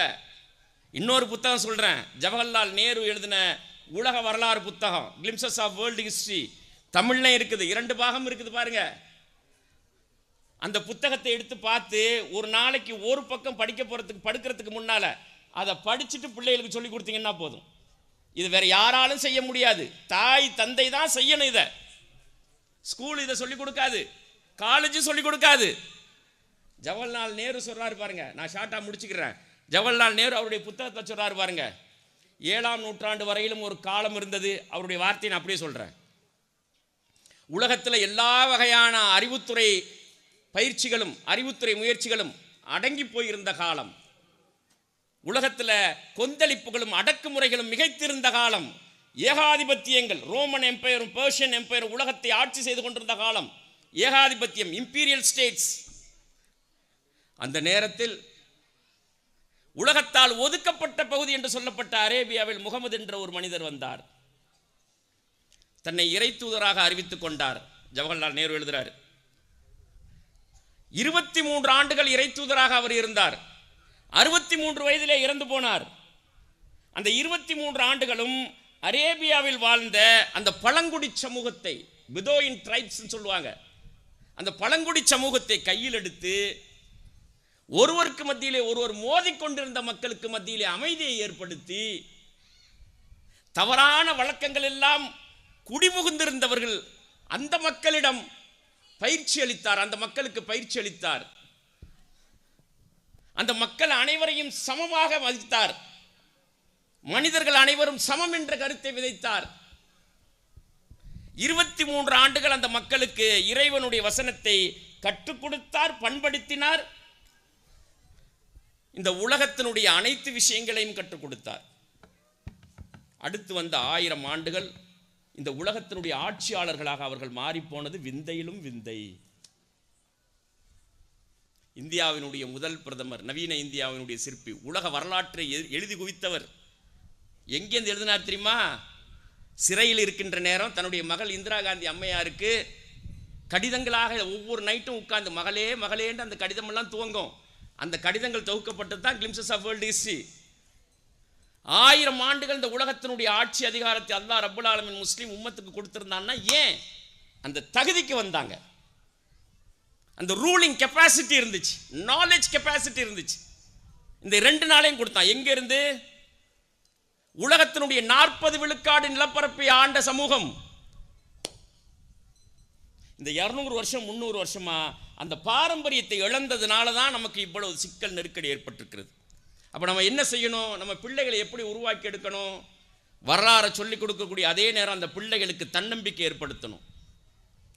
ஆண் பிள்ளைகளுக்கும் பெண் பிள்ளைகளுக்கும் ஒவ்வொரு நாளும் தாயும் தந்தையும் பேசக்கூடிய பேச்சு இருக்குது பாருங்க. அந்த பேச்சு தான் விதை, அதுதான் வீரிய விதை. ஏன்? அந்த பேச்சுக்குள்ள கவலை இருக்குது, துவா இருக்குது, அதுக்கு பயங்கர வீரியம் இருக்கும். வாயிலிருந்து வர்ற வார்த்தை இல்லை, உள்ளத்தினுடைய அடியிலிருந்து ஆழ் மனதிலிருந்து வரக்கூடியது, அல்லாஹ்வுடைய பிரார்த்தனையோடு கலந்து கொடுக்கக்கூடியது. அது பிள்ளைகள்கிட்ட பேசுங்க. இந்த உலகத்தின் தலை சிறந்த அறிஞனாக நீ உருவாகி வரணும். இதை விட வேற என்ன நல்ல செய்தி நீங்க சொல்லிட போறீங்க? சொல்லுங்க. அல்லாஹ்வுக்கும் அல்லாஹ்வுடைய ரசூலுடைய பாதையும் பின்பற்றிய சாலிகான பிள்ளையானே உருவாகி வரணும். ரிப்பீட்டடா சொல்லிக்கிட்டே இருங்க. சாப்பிடும்போது, உட்காரும்போது, நடக்கும்போது, நிற்கும்போது, படுக்கும்போது, தூங்கும்போது சொல்லிக்கிட்டே இருங்க. நான் அல்லாஹ்ட்ட துவா செஞ்சுக்கிட்டே இருக்கிறேன், உன்னை மகத்தான பிள்ளையா நான் உருவாக்கி எடுக்கணும். குலசேகரப்பட்டினத்திலேருந்து ஆகச்சிறந்த வானியல் விஞ்ஞானிகள் உருவாகி வரணும். எவ்வளவு இன்பமான வார்த்தை, தாய்க்கு மகிழ்ச்சியான வார்த்தை, பிள்ளைகளுக்கு மகிழ்ச்சியான வார்த்தை, அல்லாஹ்வுக்கு பிடித்தமான வார்த்தை. அல்லாஹ் ரப்பல் ஆலமீன் முஸ்லிம்களுக்கு சொல்றான், இந்த வானம் பூமியை கடந்து செல்லுங்கள், ஆய்வு செய்யுங்கள். இந்த வானம் எப்படி படைக்கப்பட்டிருக்கிறது பார்க்க வேண்டாமா? நிலா எப்படி படைக்கப்பட்டிருக்கிறது, சந்திரன் எப்படி படைக்கப்பட்டிருக்கிறது பார்க்க வேண்டாமா? உங்க ஊர்லயே விண்வெளி அந்த ராக்கெட் ஏவுதளம் வருது. இன்னும் ஒரு 10 வருஷத்துல குலசேகரப்பட்டினத்திலேருந்து டீமா சந்திரனுக்கு போயிட்டு நிலவுக்கு போயிட்டு வருவாங்க. இன்னொரு 10 to 25 இயர்ஸ்ல. அதுக்காகத்தான் இலன் மாஸ்கோட போட்டி இது வருது, சும்மா வரல. அமெரிக்காவில் இலன் மாஸ்க் ஸ்பேஸ் எக்ஸ் நிறுவனத்தை உருவாக்கி விண்வெளிக்கு போய் அங்கே இருக்கக்கூடிய கனிமங்களை கொண்டுட்டு வரதுக்கு தான் அமைச்சிட்டு இருக்காரு. இஸ்ரோ இருக்கும்போது குலசேகரப்பட்டினத்தில் எதுக்கு? இஸ்ரோலேருந்து டைரக்டாக ரீச் ஆக முடியல, அதை குலசேகரப்பட்டினத்திலேருந்து டைரக்டாக ரீச் ஆகலாம். அந்த ரேடியேஷனில் இருக்குது. ஆயிரக்கணக்கான சயின்டிஸ்ட் வேணும், ராக்கெட் சயின்டிஸ்ட் வேணும், வானியல் படித்தவர்கள் வேணும், பிசிக்ஸ் படித்தவங்க, கெமிஸ்ட்ரி படித்தவங்க, மேத்தமெட்டிக்ஸ் படித்தவங்க, பட்டதாரிகள் அல்ல. நல்லா கவனிங்க. இந்த பட்டதாரிகளை உருவாக்குற சிந்தனை தான் நம்முடைய முடக்கத்துக்கு காரணம். பட்டதாரிகள் அல்ல. இஸ்லாம் சொல்லக்கூடிய கல்விக்கு வாங்க. ரிசர்ச், ஆராய்ச்சி, ஆராய்ச்சி, ஆராய்ச்சி, ஆராய்ச்சியை தான் இஸ்லாம் கல்வின்னு சொல்லுது. பட்டதாரி அதெல்லாம் இப்போ இந்த ஒரு 50 இயர்ஸா ஏதாவது ஒரு கம்பெனியில் போய் வேலை செய்யணும், படித்து முடிச்சோடனே வேலை தேடி போகிறான் பாருங்க. இவ்வளவு நெருக்கடிக்கு காரணம் அதுதான். இஸ்லாம் அதை சொல்லலை. ஆய்வு செய், உன்னுடைய வணக்கம் எப்படி முக்கியமோ அதே போன்று அல்லாஹ்வுடைய படைப்புகள் மீது ஆய்வு செய்வது. அவன் படைச்ச படைப்புகள் மீது. பிசிக்ஸை யார் படிச்சா? மேத்தமெட்டிக்ஸை யார் படைச்சா? இந்த கோள்களை எல்லாம் யார் படைச்சா? நட்சத்திரங்களை எல்லாம் யார் படைச்சா? சொல்ல வேணாமா பிள்ளைக்கு? இங்கேருந்து அண்ணாந்து பார்த்தீங்கன்னா 405வது கிலோமீட்டரில் ஒரு வீடு இருக்குது. அண்ணாந்து அப்படியே 405வது கிலோமீட்டரில் ஒரு வீடு பூமி அப்படியே சுற்றி வந்துக்கிட்டே இருக்குது. பூமி கூட சேர்ந்தே சுற்றி வந்துக்கிட்டு இருக்குது. இன்டர்நேஷ்னல் ஸ்பேஸ் ஸ்டேஷன் அதுக்கு சொல்லுவாங்க, சர்வதேச விண்வெளி ஆராய்ச்சி நிலையம். அதில் எந்த நேரமும் 5 பேர் இருக்கிறாங்க, ஆய்வு செஞ்சுக்கிட்டு இருக்கிறாங்க. இந்த கோள்கள் என்ன, காஸ்மிக் கதிர்கள் என்ன, நட்சத்திரங்கள் என்ன, சூரியனை எப்படி ரீச் பண்ணுறது, செவ்வாய் கிரகத்துக்கு எப்படி போகிறது, சந்திரனுடைய பிற்பகுதி இருக்குது பாருங்க, சவுத் போல்னு சொல்லுவாங்க பாருங்க, அங்கே வந்து இருட்டாக இருக்குது, அங்கே என்ன கனிமங்கள் இருக்குது, இதை ஆய்வு செஞ்சுட்டு இருக்கிறாங்க. அபுதாபிலேருந்து ஒருத்தர் போனார், சுல்தான் அல் நையாதி. அவர் போய் உட்கார்ந்து அந்த விண்வெளி ஆய்வு, அந்த வீடு விண்வெளி ஆராய்ச்சி நிலையம் பெருநாள் அன்னைக்குண்டு, ஹஜ்ஜு பெருநாள் அன்னைக்குண்டு சவுதிக்கு வந்துச்சு. கரெக்டாக அந்த இரவு நேரத்தில் ஃபோட்டோ எடுத்திருக்கார். மக்காவையும் மதீனாவையும், குலசேரப்பட்டினமும் காயல்பட்டினம் மாதிரி இருக்குது, 460 கிலோமீட்டரு ஃபோட்டோ எடுத்து அனுப்பிச்சிருக்கிறாரு. இந்த ஊரினுடைய அடுத்த தலைமை 10 வருஷத்தில் நீங்கள் உருவாக்கிடலாம். நல்லா கவனிங்க, 15 வயசு பிள்ளை இன்னைக்கு யாரெல்லாம் இருக்கிறாங்களோ நான் சொல்கிற மாதிரி நீங்கள் உருவாக்க 10 வருஷத்தில் குலசேகரப்பட்டினத்துலேருந்து ஸ்பேஸ் சயின்டிஸ்ட் உருவாகி வந்துடுவாங்க. இஸ்ரோலையும் நாசாலையும் நிரம்பி வளைவாங்க. உங்கள் வீட்டு ஆம்பளை பிள்ளை யாருக்கெல்லாம் வாய்ப்பு இருக்குதோ, வாய்ப்பு இருக்கக்கூடிய பெம்பளை பிள்ளைக்கு 10 வருஷத்தில் உருவாகி வந்துடுவாங்க. Physics, chemistry, mathematics. பிள்ளைகிட்ட கூப்பிட்டு சொல்லுங்கள், இன்டர்நேஷ்னல் ஸ்பேஸ் ஸ்டேஷன் மொபைலில் காட்டிங்கன்னா தெரியும். இங்கே நீ போகணுமா? ஆமாம்மா அப்புறம் ஆம்பளை பிள்ளைகிட்ட சொன்னீங்கன்னா அவன் அன்னை நைட்டே போகணும்னு சொல்லுவான். பொம்பளை கொஞ்சம் பயந்து கேட்கும், என்னம்மா செய்கிறேன்னு கேட்பான். ஃபிசிக்ஸ், கெமிஸ்ட்ரி, மேத்தமெட்டிக்ஸ், கணிதம், இயற்பியல், வேதியியல் படிக்கணும். அதில் நல்லபடி போயிடலாம், முடிஞ்சு. இதைத்தான் பிள்ளைகளுக்கு சொல்லிக் கொடுக்கணும். அதனால் ஆராய்ச்சி தான் முஸ்லீம் சமூகத்தை அதிகாரப்படுத்தும். பட்டதாரிகளை உருவாக்கணும் அப்படின்னா அரசுக்கு சுமையாக போகும், வேலை கொடுக்கணும். இவன் படிச்சுட்டு வேலை தேடி திருவான். 10,000 ரூபா, 15,000 ரூபா, 20,000 ரூபா, 25,000 ரூபாய்க்குள்ளேயே இவன் வாழ்க்கை அப்படியே சொல்லிக்கிட்டே இருக்கும். பொருளாதார நிலையும் உயராது, சமூக அதிகாரம் வராது. 30 வருஷமாக நிறைய பட்டதாரிகள் உருவாகி வந்திருக்கிறாங்க முஸ்லீம் சமுதாயத்தில். நம்முடைய அரசியல் சூழல், சமூக சூழல் மாறுனுச்சா? மாறலை. 30 வருஷம் 50 வருஷமாக தெருவில் இறங்கி போராடிக்கிட்டே இருக்கிறோம். அதிகாரம் வந்திருக்கணும், படிச்சும் அதிகாரம் வரல. ஏன்? இலக்கு இல்லாமல் படித்தது. அப்போ என்ன இலக்காக இருக்கணும்? ஆராய்ச்சியை இலக்காக வைங்க. ஆம்பளை பிள்ளை 25, 26 வயசு வரைக்கும் ஸ்கூல், காலேஜ் விட்டு நிறுத்தக்கூடாது. முடிஞ்சு போச்சு. மருத்துவம் படிக்கணும். மருந்துக்கு, நோய்க்கான மருந்தை கண்டுபிடிங்களேன். பொம்பளை பிள்ளைகிட்ட சொல்லுங்க, ஆம்பளை பிள்ளைகிட்ட சொல்லுங்க. நீட்டை திருப்பி எழுதுறது, MBBS போய் படிக்கிறதல்ல, மருந்து கண்டுபிடிக்கிறது தான் முஸ்லீம்களுடைய ட்ரெடிஷன். நோய்க்கான மருந்து கண்டுபிடிக்கிறது. அல்லாஹ் முதல்ல நோயை படைக்கல, மருந்தை கண்டுபிடிச்சி மருந்துக்கு உட்பட்டதை அல்லாஹ் நோயை படைச்சிருக்கிறான். அப்போ மருந்து எதில் இருக்குது? பயோமெடிக்கல் சயின்ஸ் படிக்கணும். 5 வருஷம் சயின்டிஸ்ட் ஆயிடலாம். செயலிழந்து போன கிட்னியை மறுபடியும் செயல்பட வைக்கிறதுக்கான ஆராய்ச்சி, அல்லாஹ்வுடைய அருள் நிறைந்த ஆராய்ச்சி. ஆணும் படிக்கலாம், பெண்ணும் படிக்கலாம். எத்தனை ஆயிரம் மக்களை நீங்கள் பாதுகாக்க போகிறீங்க? செயலிழந்து, நீ டயபெட்டிஸ் பேரழிவாக மாறி போயிருக்குது. மருந்து மாத்திரை இல்லாத வீடே கிடையாது. ஒரு டீ கூட நம்பி குடிக்க முடியல. சீனி ஜாஸ்தியாக போயிடுமோ, தூக்கிடுமோ, ஒரேடியா மயக்கம் வந்துடுமோ அப்படின்னு பயமாக இருக்குது. ஃப்ரிட்ஜு மேலே பார்த்தாலும், கபோர்டு மேலே பார்த்தாலும் மாத்திரை. சாப்பாட்டுக்கு முன்னால், சாப்பாட்டுக்கு இடையில, சாப்பிட்ட பிறகு. 90களில் பார்த்தீங்கன்னா வெத்தலை வெட்டி எடுத்து வச்சுக்கிட்டு இருப்பாங்க, கோயிலே பிறந்துக்கிட்டு இருப்பாங்க, காசு கட்டியிருக்கோம் அதை வச்சு இடிச்சுக்கிட்டு இருப்பாங்க. இன்னைக்கு மாத்திரை டப்பா.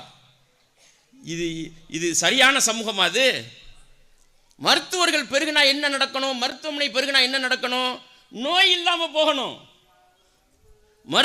மருத்துவமனை பெருகுனுச்சுன்னா மக்கள்கிட்ட நோய் இல்லாமல் போகணும். மருத்துவமனை எல்லாம் நிரம்பி வழியுது பாருங்க நோயாளிகள்னால. எங்கேயோ கோளாறு இருக்குது. மருந்து கண்டறிகிறது தான் முஸ்லீம்களுக்கான இயல்பு, முஸ்லீம்களுடைய மரபு. இஸ்லாமிய வரலாற்றில் வந்திருக்கக்கூடிய எல்லா மருத்துவர்களையும் பாருங்க, மருந்தை கண்டறிவாங்க. 5 வருஷம் பயோமெடிக்கல் சயின்ஸ் படிச்சுட்டு ரீஜெனரேட்டிவ் மெடிசன் படிக்க வைங்க, நியூரோ சயின்ஸில் ரிசர்ச் பண்ண வைங்க, மூளை நரம்புகளில். டயபெட்டிஸை வந்துட்டு மாற்றி அமைக்கிறது, ஸ்டெம் செல் இருக்கு பாருங்க. ஃபைனலாக இதை மட்டும் சொல்லி நான் முடிச்சிடுறேன். அல்லாஹ்வுடைய படைப்புகளை ஆய்வு செய்வது வணக்கம்மா, வணக்கம். இபாதத் படிப்பல்லது, பட்டத கிராஜுவேஷன் அல்ல, இபாதத். அது வணங்குவது போன்ற இபாதத். அது ஹாலிக்னு சொல்றான் பாருங்க. என்னுடைய ஆற்றல் என்ன, எவ்வளவு நுண்ணிய படைப்பாளன். பிரசவ காலத்தில் எந்த பெண்மணியாவது மாரடைப்பு வந்து இறந்ததா நீங்க ஒரு சம்பவத்தை, ஒரே ஒரு காட்சி, ஒரு செய்தியை சொல்ல முடியுமா? பிரசவ நேரத்தில், மற்ற நேரத்தில் அல்ல, பிரசவிக்கின்ற நேரத்தில் ஒரு பெண்ணுக்கு மாரடைப்பு வந்து இறந்து போனார் என்று ஒரே ஒரு செய்தி கூட காட்ட முடியாது. இது ஏன் நடக்கல? எல்லாமே ஹெவியா இருக்கும் உடம்புல, பிளட் பிரஷர் ஹெவியா கூடி போயிருக்கும், சரியா? சைக்கலாஜிக்கலா பயங்கர எமோஷனா மாறி போயிருப்பாங்க. உடல்லாம் வந்துட்டு எலும்புகள் எல்லாம் ஃப்ளெக்சிபிளா வளைஞ்சு கொடுக்கறதுக்கு தயாரான ஒரு நேரம். முழு உடலும் அந்த குழந்தையை வெளியேற்றுவதற்கு தேவையான எல்லா விஷயமாகவும் மாறி போயிருக்கும். மெல்ட் ஆகி போய் ஃப்ளெக்சிபிளாக மாறி போயிருக்கும். ஹை பிளட் ப்ரெஷரில் இருக்கும், எமோஷனலாக ப்ரெஷரில் இருப்பாங்க, வழியில் துடிக்கிற அந்த நேரத்தில் கூட மாரடைப்பு ஏற்படாது. இது ஏன்? ஸ்டெம் செல் ரிசர்ச் இருக்கு பாருங்க. ஸ்டெம் செல்னா என்னன்னா, இந்த தேனியிலே ராஜ தேனின்னு சொல்லுவாங்க பாருங்க, அந்த மாதிரி செல்லுலேயே ராஜ செல். அது அல்லாஹ் உடம்புக்குள்ளே வச்சு படைச்சிருக்கிறான். எந்த நேரத்தில் என்ன செய்யணுங்கிறத உடல்லே வச்சு படைச்சிருக்கிறான். அது பிள்ளைக்கு எப்படி போகுது? தொப்புள் கொடி மூலமாக போகுது. 3 டியூபை வச்சு படைச்சிருக்கிறான் தொப்புள் கொடியில். ஒன்று என்ன, உணவை கொண்டுட்டு வர்றது, இன்னொன்று கழிவுகளை வெளியில் கொண்டுட்டு போகிறது, ஆக்சிஜனை கொண்டுட்டு வர்றது. அதனால தான் குழந்தை பிறந்தவொடனே கொஞ்சம் நேரம் கழித்து அதை கட் பண்ணுவாங்க, தொப்புள் கொடியை கட் பண்ணு, எல்லாம் ரிட்டர்ன் ஆகிருட்டும் அப்படின்னு சொல்லி.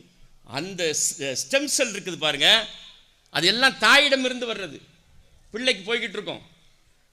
அந்த ஸ்டெம் செல் அந்த கடைசி நேரத்தில் ஹை அலர்ட்டாக இருக்கும். எக்ஸலண்டான ஆராய்ச்சி. இதுக்கு பேர் என்ன? படிப்பு. இதுக்கு பேர் என்ன? உலக கல்வி. அது அல்லாஹ்வுடைய நுட்பமான படைப்பு பாருங்க. ஹை அலர்ட்டா மாறுது ஸ்டெம் செல் எல்லாம், எச்சரிக்கையோடு இருக்குது. துடித்துக்கொண்டு வழியில துடித்து கொண்டிருக்கக்கூடிய தாய்க்கு அந்த இரத்த அழுத்தமோ அல்லது இதயத்தில் ஏதாவது ஒரு சிக்கல் வருதுன்னு தெரிஞ்சா போதும், பிள்ளை என்ன பண்ணுதுன்னா அந்த ஸ்டெம் செல்லை நேரம் அந்த இதயத்துக்கு அனுப்பிச்சு விடுது, இதயம் பாதுகாக்கப்படுது. ஆச்சரியத்தில் ஆச்சரியம். ஒவ்வொரு நாளும் அனாட்டமி பிசியாலஜி இருக்கு பாருங்க, உடலினுடைய ஆராய்ச்சியில் ஒவ்வொரு நாளும் புது புது செய்திகளை கண்டுபிடிச்சிட்டு இருக்கிறாங்க. கோடிக்கணக்கான விந்தணுக்கள் கருமுட்டையை நோக்கி படையெடுத்து போகும்போது ஃபோலிகுலர் ஆசிட்னு ஒரு ஆசிடை தாய் வெளிப்படுத்துறா. அது செக் பாயிண்ட், எல்லாரும் வந்துட முடியாது. எந்த உயிரணுக்கு தகுதி இருக்குங்கிறத தாய் தேர்வு செஞ்சு முட்டையில சேர விடுறா. எவ்வளவு நுண்ணிய படைப்பாளன் பாருங்க. இதுதான் கல்வி. இப்படி படைப்புகள்ல எல்லாத்துலயும் நீங்க பார்க்கலாம். கால்நடைகளுக்கு அல்லாஹ் கற்றுக் கொடுத்து அனுப்பிச்சிட்டான். ஒரு பூனைக்கு தெரியும் தான் வயிற்றுக்கு கோளாறு நடந்துச்சுன்னா எதை போய் சாப்பிடணும்னு அல்லாஹ் ப்ரோக்ராம் பண்ணி வச்சிருக்கிறான். அது ஜீன்லேயே இருக்குது, யார்ட்டையும் போய் கேட்காது, எந்த மெடிக்கல் காலேஜுக்கும் போகாது, எந்த ஃபார்மசிக்கும் போகாது, டாக்டர்கிட்டையும் போகாது. பூனைக்கு தெரியும் வயிற்றில் கோளாறா, பகலில் மருந்து போய் சாப்பிடக்கூடாது, ராத்திரியில் போய் தான் அதை சாப்பிடணும். பகலில் போய் சாப்பிட்டா அந்த செடியிலேருந்து வரக்கூடிய கந்தக அமிலம் நம்முடைய கண்ணை பாதிச்சிரும். ராத்திரியில் போய் அந்த இலையை சாப்பிட்டு 2 முன்னங்காலை நீட்டிக்கிட்டு படுத்து கிடக்கும். அந்த செடிக்கு பேர் பூனை வணங்கின்றே பேர். என்ன செடி அது? நேற்று மதுரையில் ஒரு மீட்டிங், விளாச்சேரியில் எல்லாம் படித்த பெண்கள் உட்கார்ந்துருந்தாங்க. இதே கேள்வியை கேட்டேன், ஒருத்தரை பார்த்துக்கிட்டாங்க. அல்லாஹ் இதுதான் கல்வி. ஒரு படைப்புகள்லேருந்து மனிதனுக்கு அறிவை கொடுக்குறான் அல்லாஹ். சிந்திச்சுப்பார். குப்பைமேனி இருக்குது பாருங்க, இந்த குப்பைமேனியை போய் பூனை சாப்பிடுன்னு யார் சொல்லி கொடுத்தா? அதுக்கு ஒரு பசுமாடை பார்த்துருக்கிறீங்களா? 90களில் வாழ்ந்த மக்கள்கிட்ட கேட்க வேண்டிய கேள்வியெல்லாம் இப்போ கேட்குறேன் நான். 90s 2000 தான் ஒவ்வொரு வீட்டிலையும் மாடு இருக்கும், ஆடு இருக்கும், கோழி இருக்கும், உசுரோடு பழகிட்டு இருந்தாங்க. இன்னைக்கு எல்லாம் உசுறு இல்லாத பழகிட்டு இருக்குது, வீடு முழுக்க இதாக இருக்குது. அதனால தான் தாய் தந்தையருடைய அருமை என்னன்னு தெரியல. ஒரு பசுமாடு என்ன செய்யும்? கண்ணு போட்டவனையும் அந்த கண்ணுக்குட்டியை நாக்கால நக்குது பாருங்க. ஏன் நக்கணும்? யார் சொல்லி கொடுத்தா? நக்கும்போது தாய் பசுமாட்டினுடைய உடல்ல என்ன வேதியியல் மாற்றம் ஏற்படுது? இதெல்லாம் யார் ப்ரோக்ராம் பண்ணி வச்சிருக்கிறா? இதுதான் கல்வி, இதுதான் இஸ்லாம் சொல்லக்கூடிய கல்வி, இதுதான் ஆராய்ச்சி. வெறுமனே வரட்டு பாடத்தை படிச்சுட்டு போய் எக்ஸாம் எழுதி பாஸ் பண்ணி பெருமை அதல்ல. ரிசர்ச், சிந்தி. அதுக்கு பிறகு அந்த பசுமாடு என்ன பண்ணும்? கண்ணுக்குட்டி போடுற அந்த யூரின் மூத்திரத்தில் போய் நாக்க நீட்டும், தொட்டு தொட்டு தொட்டு பார்க்கும், ஒரு கட்டத்திலையும் பார்க்கும். அது தொட்டு தொட்டு பார்க்க ஒண்ணுமே இங்க பாலில் மாற்றம் ஏற்படும், நியூட்ரின்ஸ்ல மாற்றம் ஏற்படும். இதெல்லாம் எப்படி, யார் அமைச்சது? இதெல்லாம் எவ்வளவு நேர்த்தியா இதெல்லாம் செயல்படுத்தப்படுது, கண்காணிக்கப்படுது. அதையே குழந்தை பிறந்த உடனேயும் கொடுக்கக்கூடிய சவுண்டுக்கு இவன் அழுகண்டு பேர் வச்சிருக்கோம். நம்ம புள்ள அழுகுதுன்னு சொல்லி வச்சிருக்கோம். அழுகையாது. ஒரு பெரியவங்க கஷ்டத்துல கண்ணீர் சிந்துறதுக்கு பேர் அழுக. அதை கொண்டு போய் குழந்தை பிறந்தவனே அழுகுன்னு சொல்லி வச்சுக்காம, அது அழுக கிடையாது. அது வேற வார்த்தை போடணும், தமிழ்ல வேற வார்த்தை போடல அதுக்கு. இட்ஸ் an இண்டிகேஷன், செய்தி அனுப்புது. அந்த சத்தம் தாயினுடைய காதுகளுக்கு போன உடனே தாயினுடைய உடல்ல மாற்றம் ஏற்படுது, பால் சுரக்குது. எப்படி ஒயர்லெஸ்ஸா போகுது பாருங்க. செய்தி மட்டும்தான் போகுது. புள்ள அழுகிற சத்தம் கேட்டவனே தாய்க்கு எமோஷனலா மாற்றம் வருது, பயாலஜிக்கலா மாற்றம் வருது. புள்ளையை அரவணைச்சு கொடுக்க கொடுக்க பிள்ளையினுடைய வாயில உதட்டில் இருக்கக்கூடிய என்சைம்ஸ் டச் ஆகுது பாருங்க. அது இந்த டென்சிட்டியில பத்தாது, இந்த நியூட்ரின்ஸ் பத்தாது, எனக்கு இன்னும் மாற்றி கொடுன்னு செய்தியை கொடுக்குது. தாயினுடைய உடல் மாற்றுது, நியூட்ரின்ஸை மாற்றுது, டென்சிட்டியை மாற்றுது, இலகுவாக்குது. 3 மாதத்துக்கு ஒன்று, 6 மாதத்துக்கு ஒன்று, 1 வருஷத்துக்கு ஒரு வகையான சத்துக்கள் நிறைந்த பால். யார் சொல்லிக் கொடுத்தது? எல்லாத்தையும் ஃபித்ரான்னு சொல்லி ஒரு வார்த்தை இருக்குது அரபியில், நல்ல கவனிங்க. ஃபித்ரான்னு சொல்லி இந்த நம்ம பெருநா தொழுகையில் கொடுக்குற அந்த அதில் பணம் கொடுக்க அதில் ஃபித்ரானா இன்னேட், இட்ஸ் an inbuilt, படைப்பு இயல்பு இருக்குது பாருங்க. நம்ம வளர்த்தாலும் வளர்க்கலானாலும் சொல்லி கொடுத்தாலும் சொல்லி கொடுக்கலானாலும் பிள்ளை ஒரு ஸ்டேஜில் மாறும். தாயின் மார்பகத்தில் பால் இருக்குங்கிற கருத்தை யார் சொல்லி கொடுத்தா? செய்தியை பிள்ளைக்கு பிறந்த உடனே சத்தமிடணுங்கிற செய்தி யார் சொல்லி கொடுத்தா? இப்படி படுத்திருக்கக்கூடிய பிள்ளை 3 மாசத்துல குப்புற அடிச்சு படுக்குது பாருங்க. யாரும் ட்ரெயின் பண்ணாம, யார் சொல்லி கொடுத்தா?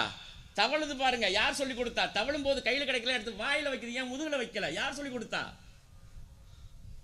இட்ஸ் an innate ஃபித்ரா, படைப்பு இயல்பு. அல்லாஹ் எல்லாத்தையும் ப்ரோக்ராம் பண்ணி வச்சிருக்கிறான். என்னென்ன இதில் வரணும். 12 வயசு 13 வயசு இல்லை 10 வயசு ஆனவனே அது மெச்சூர்ட் ஆகணும்னு யார் சொல்லி கொடுத்தா? அந்த நேரத்தில் குணங்கள் எப்படி மாறணும்னு யார் சொல்லி கொடுத்தா? இதான் பாவா கல்வி. அப்போ என்ன பண்ணணும் அப்படின்னு சொல்லி சொன்னால், ஆராய்ச்சியாளர்களை உருவாக்கணும். நீங்கள் எல்லா செக்டார்லேயும் ஆராய்ச்சியாளர்கள் எல்லாம் தேவை. சவுதியில் இருக்கக்கூடிய 27 கவர்மெண்ட் யூனிவர்சிட்டிஸ் இருக்குது, எல்லாம் ஓப்பன் பண்ணிட்டாங்க கொரோனாக்கு அப்புறம்.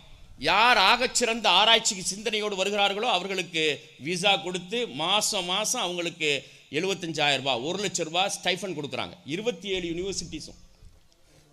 உங்கள் பிள்ளைகள் என்ன செய்யணும்? பையனுக்கு ஆராய்ச்சினே சொல்லிக்கிட்டு இருக்கணும். நீ பெரிய ஆளாய் வருவ, குலசேரப்பட்டினம் ராக்கெட் ஏவுதளத்தினுடைய சீஃபா நீ தான் வருவ, டைரக்டரா நீ தான் வருவ, இந்திய நாட்டுக்கு முதுகெலும்பா நீ வருவ, அறிவு சொத்தா வருவ, தமிழ்நாட்டினுடைய அறிவு சொத்தா வருவ.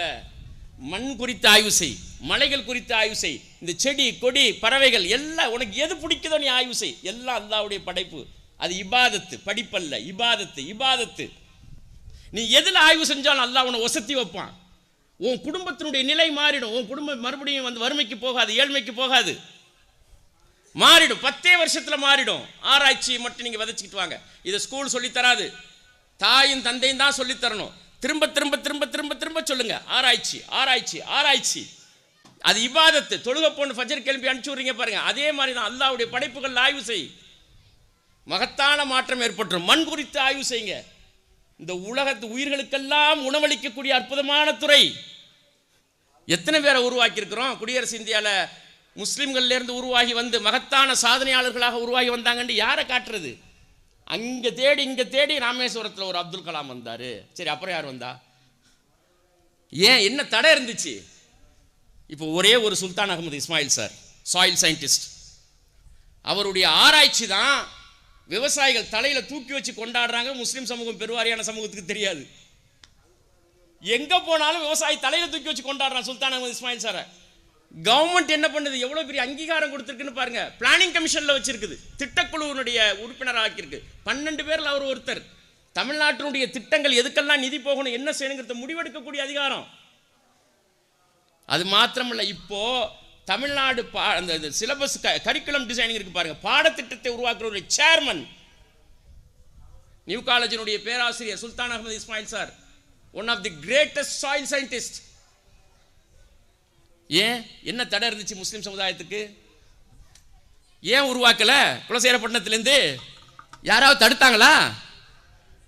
நீங்கள் சட்டம் படிக்க வைக்கக்கூடாதுன்னு யாரும் தடுத்தாங்களா? இந்த 30 வருஷமா உச்ச நீதிமன்றத்தில் வரக்கூடிய வழக்குகள் எல்லாத்துக்கும் ஒரே ஒரு அட்வொகேட்டை தான் சார்ந்திருக்கிறோம். கபில் சிபில். 20 கோடி முஸ்லிம்களும் ஒரு அட்வொகேட். குலசேகரப்பட்டினத்தில் யாராவது தடுத்தாங்களா? உங்கள் பிள்ளைகளை லா படிக்க வைக்கக்கூடாது, யூகே கண்ட்ரி இன்டர்நேஷனல் லா படிக்க வைக்கக்கூடாது, ஹார்வர்டுக்கு, ஆக்ஸ்ஃபோர்டுக்கு, கேம்பிரிட்ஜுக்கு, ஸ்டான்ஃபோர்டுக்கு அனுப்பக்கூடாது. யாருமா தடுத்தா? இல்லை வசதி இல்லாமல் வறுமையில் இருக்கிறோமா? ஒரே ஒரு ஆள் கூட கிடையாது. ஒரு ஆள் கூட ஹார்வர்ட் பட்டதாரி லா முடிச்சவர் ஒருத்தர் கூட கிடையாது. சுப்பிரமணிய சாமி, சிதம்பரம், மான்டேக் சிங் அலுவாலியா, கபில் சிபில் எல்லாம் ஹார்வர்டில் லா முடித்தவங்க, இன்டர்நேஷ்னல் லா முடித்தவங்க. ஒரு ஆள் கிடையாது தமிழக முஸ்லீம்களில்.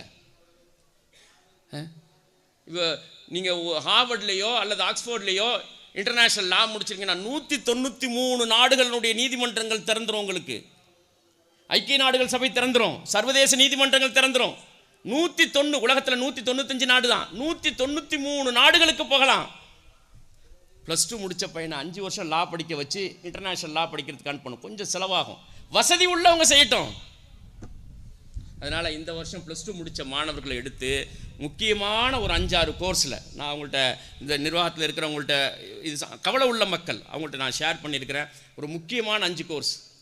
சரியா? ஜியாலஜி படிக்க பாரதிதாசன் யூனிவர்சிட்டியில், அழகப்பா யூனிவர்சிட்டியில் 5 வருஷம் ஜியாலஜி, அந்த நிலவியல், பூமிக்கு கீழே என்னென்ன கனிமங்கள் இருக்குது, தங்கச்சுரங்கம் எங்கே இருக்குது, யுரேனியம் எங்கே இருக்குது, லித்தியம் எங்கே இருக்குது, இரிடியம் எங்கே இருக்குது, கோபல்ட் எங்கே இருக்குது. இதுதான் இந்த உலகத்தை ஆளுது இன்னைக்கு. சரியா? இந்த ஃபோன் இருக்குது பாருங்கள், இந்த ஃபோனில் 20 வகையான கற்கள், பூமியிலேருந்து எடுத்த கல் இருக்குது, இல்லைன்னா இயங்காது. அந்த கல்லில் செய்யப்பட்ட காந்தம் தான் மின்காந்த அலைகளை ஈர்க்கிறது. எலக்ட்ரோ மேக்னெட்டிக் வேவ்ஸ்ன்னு சொல்லுவாங்க பாருங்கள், அதை ஈர்க்கிறது. 5 வருஷம் படிக்க வச்சிங்கன்னா அடுத்த 5ஆவது வருஷம் குலசேகரப்பட்டினத்திலேருந்து ஜியாலஜிஸ்ட் உருவாகி வந்துடுவாங்க, வல்லுநர்கள் உருவாகி வந்துடுவாங்க. அவங்க 1000 தொழில்களை உருவாக்குவாங்க, எம்எஸ்எம்இ பிஸ்னஸை உருவாக்கு. அதெல்லாம் மில்லியன்ஸ்லையும் பில்லியன்ஸ்லையும் புழங்கக்கூடியது. நம்ம இன்னும் வியாபாரத்தில் இருந்துக்கிட்டு இருக்கிறோம். அதே மாதிரி மெட்டலாஜி படிக்க வைக்கிறது, மெட்டலாஜிக்கல் சயின்ஸ் இன்ஜினியரிங் படிக்க வைக்கிறது, மெட்டீரியல் சயின்ஸ் படிக்க வைக்கிறது, பயோமெடிக்கல் சயின்ஸ் படிக்க வைக்கிறது. பொம்பளை பிள்ளைகளை மார்க் அடிப்படையில் படிக்க வைக்கணுமா? அன்னை கத்திஜா காலேஜ் 3 வருஷத்தில் ஆலிமா கோர்ஸோட பிஏ, பிகாம், பிஎஸ்சி முடிச்சுட்டு, சைக்காலஜி முடிச்சுட்டு ஒரு 2 வருஷம் மலேசியாவில் இஸ்லாமிக் யூனிவர்சிட்டியில் இருக்குது. இப்போ தான் அங்கே போயிட்டு வந்தேன். இவங்க காலேஜ் பிள்ளைங்க 15 பேர் போகிறாங்க. அங்கே போய் 2 டேஸ் ஒர்க் ஷாப் அட்டன் பண்ணுறாங்க. எஜுகேஷனில், இஸ்லாமிக் சைக்காலஜியில். இப்படித்தான் உருவாக்கி எடுக்க முடியும். அதனால் காலம் மாறிக்கிட்டு இருக்குது, உலகத்தினுடைய மாற்றம் வெகு வேகமாக மாறிக்கிட்டு இருக்கு. ஆண்களும் பெண்களும் படித்தவர்களாக உருவாகி வரணும். படித்த பெண்கள் உழைப்பு இருக்கணும். நல்லா கவனிச்சிங்க, ஃபைனல் நான் சொல்லி முடிக்கிறேன். படித்த பெண்கள்கிட்ட உழைப்பு இல்லை அப்படின்னா உள்ளத்துக்கும் உடலுக்கும் கேடு. எந்த அளவுக்கு சேஃபாக வீட்டினுடைய சூழல் மூலமாக அல்லது வீட்டில் இருந்துக்கிட்டே அந்த உழைப்பு இருக்கும்போது தான் அவங்களுடைய கவனம் ஒரு திசையில் இருக்கும். அவங்களால கொஞ்சம் சம்பாதிக்க முடியும், பாதுகாப்பாக ஹலாலான வழியில் சம்பாதிக்கிறதுக்கு 1000 வாய்ப்புகள் இருக்குது. ஆனால் படித்த பெண்களும் வீட்டில் சும்மா உட்கார்ந்துருக்கு பாருங்கள், இது நம்முடைய ட்ரெடிஷன் கிடையாது. 90-2000 வரைக்கும் பெண்கள் உழைப்பு இல்லாமல் இருந்ததே கிடையாது. பெருமானார் ரசூலுல்லாஹி ஸல்லல்லாஹு அலைஹி வஸல்லம் அவர்களோடு இருந்த சஹாபிய பெண்மணிகள் யாரை பார்த்தாலும் சரி, வியாபாரம் செய்யக்கூடியவர்களாக, உழைக்கக்கூடியவர்களாக, விவசாயம் செய்யக்கூடியவர்களாக, மருத்துவர்களாக. இந்த ஒரு 25-30 இயர்ஸில் தான் ஹவுஸ் ஒய்ஃப், ஹோம் மேக்கர், என்ன வெட்டி வேலை பார்க்குறது, பாய் முடையிலேருந்து பீடி சுற்றுறதுலேருந்து அல்வா கிண்டுறதுலேருந்து எல்லா வேலையும் பார்த்தாங்க, சம்பாதிச்சாங்க. அதனால் படித்த பெண்கள் உழைக்கணும். அடுத்த தலைமுறையை படித்த தலைமுறையாக உருவாக்கி எடுக்கணும், ஆராய்ச்சியாளர்களாக உருவாக்கி எடுக்கணும். இந்த ஆராய்ச்சி என்ன கொண்டுட்டு வரும்? பொருளாதார வலிமையை உங்களுக்கு கொண்டுட்டு வரும், சமூக அரசியல் அதிகாரத்தை கொண்டுட்டு வரும். இந்த 2 அதிகாரம் வந்துடும்.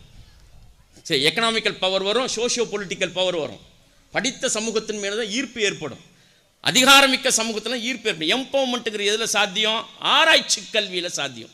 அல்லாஹ் ரப்புல் ஆலமீன் சொல்லக்கூடியது என்ன? ஆய்வு செய்யுங்கள், சிந்தியுங்கள். அப்படிப்பட்ட மகத்தான சமூகமாக அல்லாஹ் ரப்புல் ஆலமீன் இந்த மண்ணிலிருந்து ஆகச்சிறந்த ஆராய்ச்சியாளர்களை உருவாக்கி தரணும். அல்லாஹ்ட்ட துஆ செய்யுங்க. ஆகச்சிறந்த உலகத்திற்கு வழிகாட்டக்கூடிய வல்லுநர்களை உருவாக்கி எடுக்கணும். உலகம் முழுவதும் பள்ளிகளையும் பள்ளிக்கூடங்களையும் கல்லூரிகளையும் கட்டக்கூடிய மகத்தான தொழிலதிபர்கள் உருவாகி வரணும். ஒவ்வொரு வக்திலும் என் பிள்ளையை அந்த மாதிரி உருவாக்கி தாயா அல்லாஹ், என் பிள்ளையை உருவாக்கி ஒரு 1000 பள்ளிவாசல் கட்டணும், 1000 ஸ்கூலு காலேஜை கட்டணும். அல்லாஹ்க்கு ஒரு செகண்ட். தாயினுடைய பிரார்த்தனை, அல்லாஹ் ரப்புல் ஆலமீன் அத்தகைய மகத்தான மக்களாக நம் அனைவரையும் ஆக்கி தந்து நம்முடைய எல்லா பிரச்சனைகளையும் அல்லாஹ் ரப்புல் ஆலமீன் எதிர்கொள்ளக்கூடிய ஆற்றலையும் தந்தருவாக. வாஹிர் தாவானா அல்ஹம்துலில்லாஹி ரப்புல் ஆலமீன். அஸ்ஸலாமு அலைக்கும் வரஹ்மத்துல்லாஹி வபரகாத்துஹு.